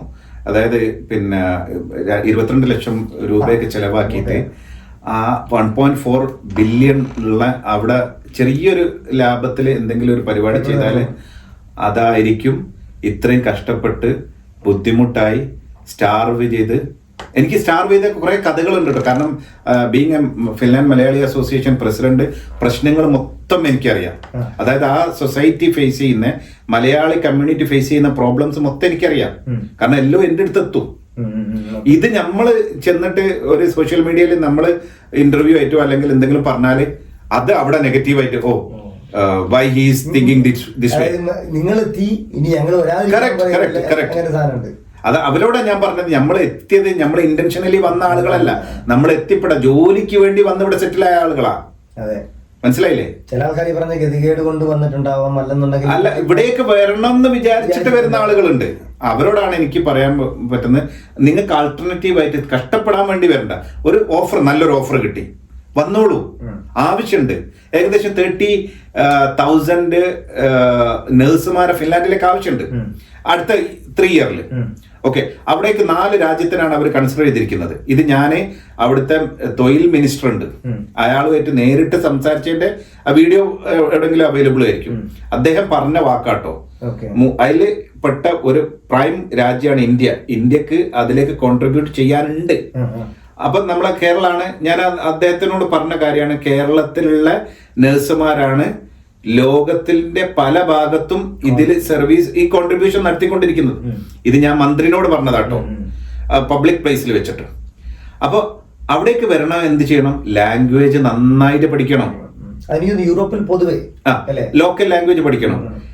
ഇപ്പൊ എന്താ സംഭവിക്കുന്നു പറഞ്ഞാല് ചെറിയ ലാംഗ്വേജ് പഠിച്ചിട്ട് വരുന്ന നഴ്സുമാര് അവര് നേരെ ചെന്ന് ഈ എസ്പെഷ്യലി വയസ്സായിട്ടുള്ള ആളുകളാണ് കൂടുതലുള്ളത്. അവരെടുത്ത് പപ്പ അടിച്ചു കഴിഞ്ഞാൽ അവർക്ക് ദേഷ്യം വരും, എന്നിട്ട് അവര് ഇവരെ ബ്ലാസ്റ്റ് ചെയ്യാണ്. ഇങ്ങനെയാണ് ഇപ്പൊ സംഭവിച്ചുകൊണ്ടിരിക്കുന്നത് അവിടെ. ഇത് മാറ്റം വരണം. നിങ്ങൾ നന്നായിട്ട് ലാംഗ്വേജ് ഫ്ലുവൻ്റ് ആക്കിയതിനു ശേഷം ഫിൻലാൻഡിലോട്ട് വരും. നിങ്ങളെ ആവശ്യമുണ്ട്, ഫിൻലാൻഡിന് ആവശ്യമുണ്ട്. ഓപ്പർച്യൂണിറ്റി ഉണ്ട് ഇവിടെ ഫിൻലാൻഡിൽ, ഇല്ല എന്നല്ല. പൊതുവെ ഇപ്പം ജർമ്മനി ആയാലും സ്വീഡൻ ആയാലും എല്ലായിടത്തും നിങ്ങൾക്ക് ലാംഗ്വേജ് അറിയും. ഇവിടെ തന്നെ യൂറോപ്പിലാണെങ്കിൽ തന്നെയും ഇവർക്ക് നല്ല ജോലി അവസരങ്ങളുണ്ട്. ലാംഗ്വേജ് അറിയണമെന്ന് പറഞ്ഞാൽ അപ്പം ആദ്യം മനസ്സിലാക്കേണ്ടത് നിങ്ങൾ പോകുന്ന രാജ്യത്തെ കുറിച്ച് അറിഞ്ഞിരിക്കുക, അവിടത്തേക്കാണ് നിങ്ങൾ പോകുന്നത് മനസ്സിലാക്കുക. അല്ലാതെ അവിടെ ചെന്നിട്ട് പിന്നെ മൈഗ്രേറ്റ് ചെയ്യാൻ നോക്കി കഴിഞ്ഞാൽ നടക്കില്ല. ഇപ്പൊ നേരത്തെ ഒരു ലാംഗ്വേജ് പഠിച്ചെടുക്കാന്ന് പറഞ്ഞാൽ അത്രയും ബുദ്ധിമുട്ടുള്ളതാണ്. നമ്മൾ മലയാളം പഠിച്ചോളൊക്കെ അത്രയും പച്ചവെള്ളം പോലെ ആവണമെന്നുണ്ടെങ്കിൽ നല്ല ബുദ്ധിമുട്ടുണ്ടാകും. അതുപോലെ ഈ പറഞ്ഞ ലാംഗ്വേജ് ഒന്നും ഇംഗ്ലീഷുമായിട്ടൊന്നും, ഇത് ഫോണറ്റിക് ലാംഗ്വേജസ് ആണ്. അതിലേക്ക് എത്തുക എന്ന് പറഞ്ഞാൽ അതിന്റെ വാക്കുകളൊക്കെ ഇംഗ്ലീഷുമായിട്ടൊരു സാമ്യം ഉണ്ടാകത്തില്ല, ചിപ്പാളായിരിക്കും. എന്നിട്ടും നിങ്ങൾ പഠിച്ചിട്ട് പറയാണ് ഞങ്ങൾക്ക് അടുത്ത വർഷം ജർമ്മനിലേക്ക് പോയാലോ എന്ന് അറിയും. നിങ്ങൾ ജർമ്മൻ പഠിക്കണം, ഡിഫറെന്റ് ആണ്. അപ്പൊ ഇക്കാര്യം ഫിനിഷ് അറിയുന്നതല്ലേ ഒരുവിധ. എനിക്ക് പിന്നെ എന്റെ ജോബ് റിക്വയർമെന്റിൽ ആവശ്യമില്ല, ഉണ്ടായിട്ടില്ല, വേണ്ട. ഇപ്പൊ അവര് അത് റിക്വയർമെന്റ് ആയിട്ട് വെച്ചോട്ടോ, ഐ ടിയിലും വെച്ചോ. ഇപ്പൊ പിന്നെ അതുപോലെ തന്നെ എനിക്ക് ജോലി പോയതിനു ശേഷം പിന്നെ രണ്ടാമത് ജോലി കിട്ടാനുള്ള പാട് ഫിനിഷ് ലാംഗ്വേജ് അറിയാത്തതിന്റെ കാരണത്താലായിരുന്നു. പിന്നെ അതെല്ലാം ഓവർകം ചെയ്യാൻ വേണ്ടിയിട്ടാണ് ഞാൻ എന്റെ ഓൺ ബിസിനസ് തുടങ്ങിയത്. അപ്പൊ എംപ്ലോയീസും അവര് അങ്ങനത്തെ ആളുകൾ മതിയല്ലോ നമുക്ക്. ഞാൻ അത്ര വലിയ പ്രശ്നമല്ല. അപ്പൊ പക്ഷെ yes, language is very important. അത് പഠിച്ചു കഴിഞ്ഞാൽ ഓപ്പർച്യൂണിറ്റീസ് നല്ലോണം ഉണ്ട്. പിന്നെ ബിഹേവിയർ, ആളുകളോട് നിൽക്കുന്നത്, പിന്നെ അതുപോലെ തന്നെ സൊസൈറ്റിയിൽ എങ്ങനെ പെരുമാറണം, ഈവൻ കാർ പാർക്ക് ചെയ്യുന്ന, കാർ ഡ്രൈവ് ചെയ്യുന്നത്, അതൊക്കെ ഇമ്പോർട്ടന്റ് ആണ്. പിന്നെ നമ്മൾ നടക്കുന്ന സമയത്ത് ഏത് ഭാഗത്തൂടെ നടക്കണം, കാരണം ഇവിടെയൊക്കെ പിന്നെ നടപ്പാത ഉണ്ടാവും, സൈക്ലിംഗ് ഉണ്ടാവും. അപ്പൊ അതൊക്കെ ശ്രദ്ധിക്കണം. പിന്നെ അതുപോലെ തന്നെ ഈ റോഡ് ക്രോസ് ചെയ്യുന്ന അതൊക്കെ പ്ലസ് ഇവിടെ ഡേ കെയറിൽ പഠിപ്പിക്കും. അതെ, എന്നിട്ട് അവരെ പഠിപ്പിക്കും എങ്ങനെ പിന്നെ ഒരു ഇതിൽ നടക്കണം. ഇതൊന്നും നമുക്ക് ട്രെയിൻഡ് അല്ല അല്ലേ? റോഡിൽ എങ്ങനെ നടക്കണമെന്നുള്ളത് നമ്മൾ ട്രെയിൻഡ് ആണോ? ഇതൊക്കെ ട്രെയിൻഡ് ആണ് ഇവിടെ. അപ്പൊ അത് നിങ്ങൾ ട്രെയിൻഡ് അല്ലെങ്കിലും ഇവിടെ വന്നൊന്ന് പഠിച്ചേക്കുക, എന്നിട്ട് അതുപോലെ ബിഹേവ് ചെയ്യുക. എന്നാൽ എന്തായി അവര് ഹീസ് ഗുഡ്, ആ സൊസൈറ്റി നല്ലതാ. ഒരാള് തെറ്റ് ചെയ്ത് കഴിഞ്ഞാല് മൊത്തത്തിലാണ് റിഫ്ലക്ട് ചെയ്യുന്നത്. ഇപ്പോഴത്തെ സോഷ്യൽ മീഡിയ ഏജില് ഒരാളെ തെറ്റ് അത് ചൂണ്ടിക്കാണിക്കാൻ സ്പ്രെഡ് ചെയ്യും. മറ്റേത് പണ്ട് ഒരാള് തെറ്റ് ചെയ്തിട്ടാണ് അതും അതിന്റെ ആ സറൗണ്ടിങ്സിലും ഉണ്ടാവുമായിരുന്നു. ഇതൊക്കെയാണ്, അതാണ് ഈ ഇമിഗ്രൻസിനോടുള്ള ഇത്രയും ദേഷ്യം വരുന്ന വെച്ചാൽ. ഈ പറഞ്ഞ ലാറ്റ്വിയയിൽ ഇപ്പൊ അത് പ്രശ്നമല്ല. പക്ഷെ ഞാൻ ഇവിടുത്തെ ഒരാളോട് സംസാരിച്ചപ്പം അത് പറഞ്ഞാണ് ഞങ്ങൾ കുറച്ചുകൂടെ കെയർഫുൾ ആകാൻ നോക്കുകയാണ്. കാരണം ഞങ്ങൾക്ക് എക്സാമ്പിൾ ഉള്ളത് UK ആണ്, ബാക്കിയുള്ള അയർലൻഡ്, ബാക്കിയുള്ള യൂറോപ്യൻ കൺട്രീസിൽ ഫ്രാൻസ് ഒരു ഉദാഹരണമാണ്. ഫ്രാൻസിൽ പോയി കഴിഞ്ഞാൽ നമ്മൾ ഇന്ത്യയിൽ പോയ അതേ ഫീൽ ആയിരിക്കും. പാരീസിന്റെ ഐഫിൽ ടവറിന്റെ ഫ്രണ്ടില്. അപ്പം അവർ നോക്കുന്നത് നിങ്ങൾ അവിടെ കണ്ടില്ലേ, അങ്ങനെ ഞങ്ങൾക്ക് ഇവിടെ എൻഫോഴ്സ് ചെയ്യണം. അതുകൊണ്ട് ഇപ്പോൾ പോലീസുകാരൊക്കെ ഭയങ്കര, ഇവിടെ എന്ന് പറഞ്ഞാൽ എപ്പോഴും പെട്രോളിംഗ് ഉള്ള നാടാണ്. അവിടെ എന്ന് പറഞ്ഞാൽ നമ്മുടെ അടുത്ത് എന്ത് വന്നാലും ഒരു പ്രശ്നം വന്നു കഴിഞ്ഞാൽ അത് കൃത്യമായി മോണിറ്റർ ചെയ്യുന്നുണ്ട്. ഇപ്പൊ എനിക്ക് മനസ്സിലായിട്ടുണ്ട്. ഞാൻ എന്നെ വിളിച്ച് ചോദ്യം ചെയ്തിട്ടുണ്ടായിരുന്നു, എന്തെങ്കിലും ഉണ്ടെങ്കിൽ പറഞ്ഞു തരണം എന്ന് പറഞ്ഞിട്ട്. അപ്പം എക്സാമ്പിൾ എടുക്കുന്ന മറ്റു രാജ്യങ്ങളാണ്.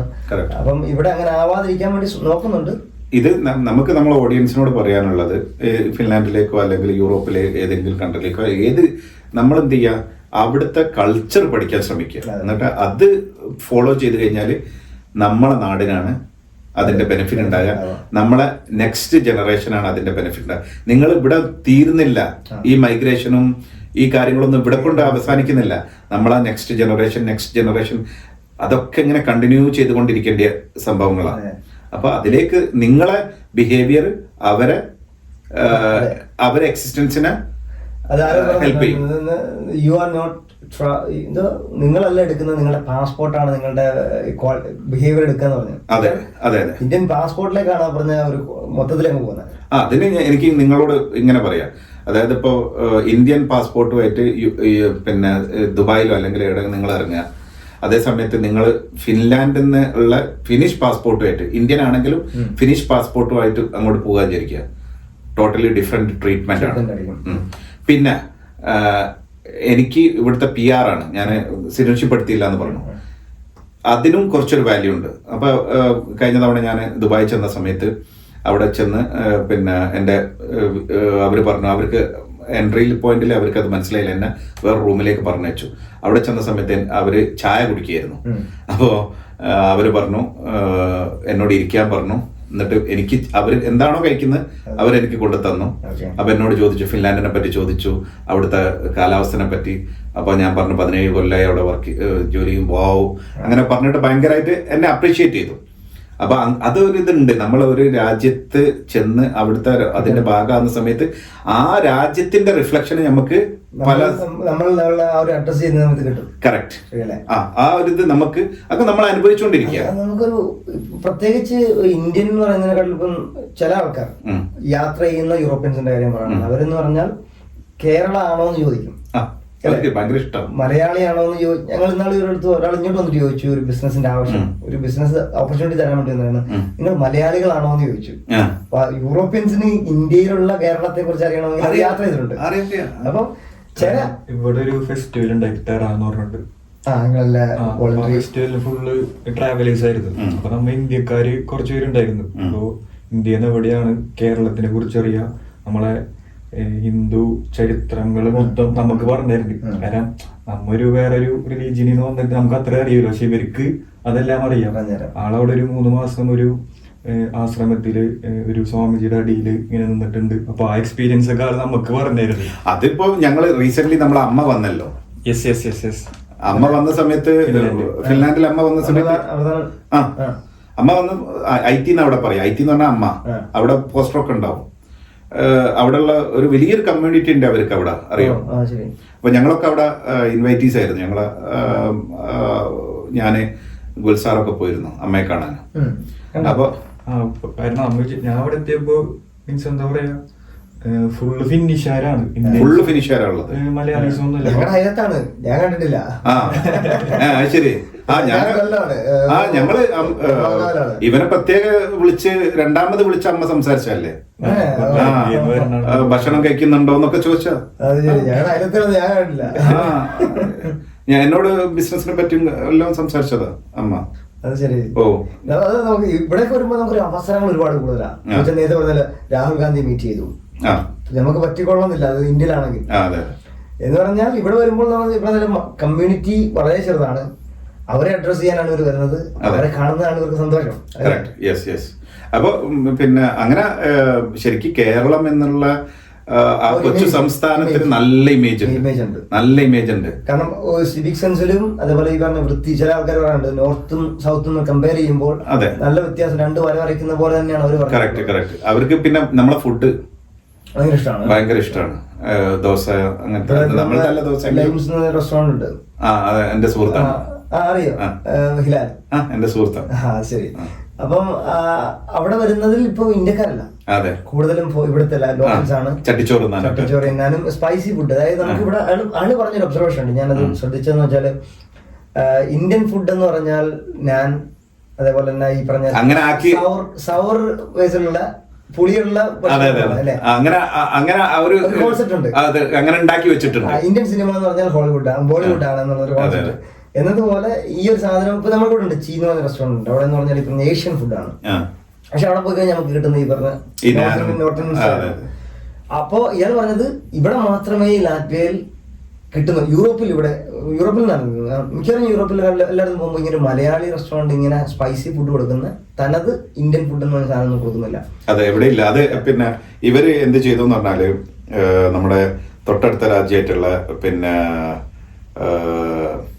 രാജ്യത്തിന്റെ പേരെന്തായിരുന്നു? എസ്റ്റോണിയ അല്ല, ഇന്ത്യന്റെ തൊട്ടടുത്ത രാജ്യമായിട്ടുള്ള മലയങ്കാടൊക്കെ ഉള്ള ഭൂട്ടാൻ, നേപ്പാളികള് ഈ കട തുടങ്ങിയിട്ട് ഇന്ത്യൻ റെസ്റ്റോറന്റ് എന്നാ പറയാ. അവരെ ടേസ്റ്റ് ആണ്. ഫിൻലാൻഡിലൊക്കെ അതാണ് വിഷയം. ഫ്രാൻസില് നമ്മൾ പറയുന്നത് ബംഗ്ലാദേശികൾ നടത്തുന്ന ഇന്ത്യൻ ഫുഡാണ്. അതെ, എല്ലാവരും പറയും Indian food, but they are not at all serving the Indian food. നമുക്ക് എനിക്ക് തോന്നുന്നു നമ്മൾ നിർത്തേണ്ടി വരുന്നപ്പോ. അതായത് നമ്മളെ ഇവരെ സംബന്ധിച്ചെന്ന് വെച്ചാല് ഇന്ത്യൻ പോപ്പുലേഷൻ ആണ് കൂടുതൽ നിൽക്കുന്നത്. അതായത് പേര് ദോഷം വന്നാലും ഇങ്ങനെ തന്നെയാണ്. ശ്രീലങ്കൻ ചെയ്താലും ഇന്ത്യക്കാരനാണ്, പാകിസ്ഥാൻ ചെയ്താലും ഇന്ത്യക്കാരനാണ്, ബംഗ്ലാദേശ് എന്ന് വെച്ചാൽ ഇന്ത്യക്കാരുടെ ഒരു ഫേഷ്യൽ റെക്കഗ്നിഷൻ ഉണ്ടല്ലോ, അത് മുഴുവൻ അങ്ങോട്ട് ഇന്ത്യക്കാർ, അത് ഇന്ത്യക്കാരായി. പിന്നെ ഫിൻലാൻഡിൽ ഇപ്പൊ ഞങ്ങൾ ഫേസ് ചെയ്യുന്ന വേറൊരു വിഷയം എന്ന് പറയുന്നത് അവിടെ ഏഷ്യക്കാർ മൊത്തം ഇന്ത്യക്കാരായി. ഈ അറബ്സ് സിറിയൻസ് ഒക്കെ വന്നിട്ട് ഭയങ്കര പ്രശ്നങ്ങളാണ്. അവരും ഇന്ത്യക്കാരാന്ന്.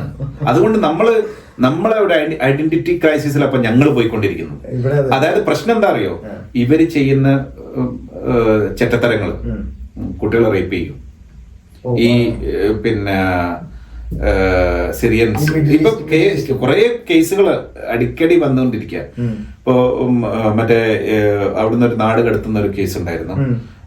ഒരു ഗ്യാങ് ഗ്യാങ്സ്റ്റർ അവന്.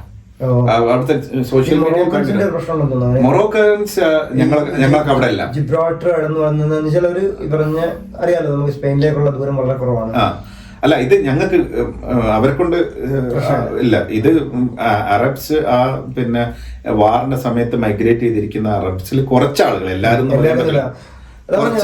റിഫ്ലക്ഷൻ എല്ലാവരിലേക്കും വരുന്നത്. പക്ഷെ അതിന്റെ ഭാരം കൂടും ഇന്ത്യക്കാര് വഹിക്കേണ്ട സിറ്റുവേഷൻ ആണ്. ഒറ്റ നോട്ടത്തിൽ കണ്ടു കഴിഞ്ഞാൽ എല്ലാവരും അവരെ സംബന്ധിച്ചോളം ഏഷ്യക്കാരെല്ലാം ഇന്ത്യക്കാരും. അപ്പൊ പിന്നെ ചൈനീസും ജാപ്പനീസും ആണ് വ്യത്യസ്തമായിട്ടിരിക്കുന്നത്. അവർക്ക് പ്രത്യേകമായ ഒരു ഐഡന്റിറ്റി ഉണ്ടായി. അതെ അതെ അതെ. അല്ലെങ്കിൽ ഇപ്പൊ അവര് ആര് ചെയ്താലും അതിന്റെ ഭാരം മൊത്തം നമ്മള് വഹിക്കേണ്ട ഒരു സിറ്റുവേഷനും അവിടെ ഉണ്ടല്ലേ. എങ്ങനെ നിർത്തണം, നമുക്ക് ഒരുപാട് സംസാരിക്കാനുണ്ട്. ഈവനിങ് ഫ്രീ ആണെങ്കിൽ നമുക്ക് ഒന്നുകൊണ്ടിരിക്കാം. ഞാൻ എന്റെ പ്രധാന ടോപ്പിക്കിൽ എത്തിയിട്ടില്ല. നമ്മുടെ ഫിൻലാൻഡ് എന്താണെന്ന് പറയുന്ന ഒരു സാധനം ഉണ്ടല്ലോ, ഈ പറഞ്ഞ ഹാപ്പിനെസ് ഇൻഡെക്സിന്റെ വാല്യൂഷൻ, അതേപോലെ GDP, അത് രാഷ്ട്രീയം. ഇപ്പൊ വൈൻഡപ്പ് ചെയ്യാൻ നമുക്ക് കണ്ടിന്യൂ ചെയ്യാം. തിരക്കുണ്ട്, ഞങ്ങൾ നമുക്ക് എന്തായാലും ഇരിക്കാം. Thank you so much.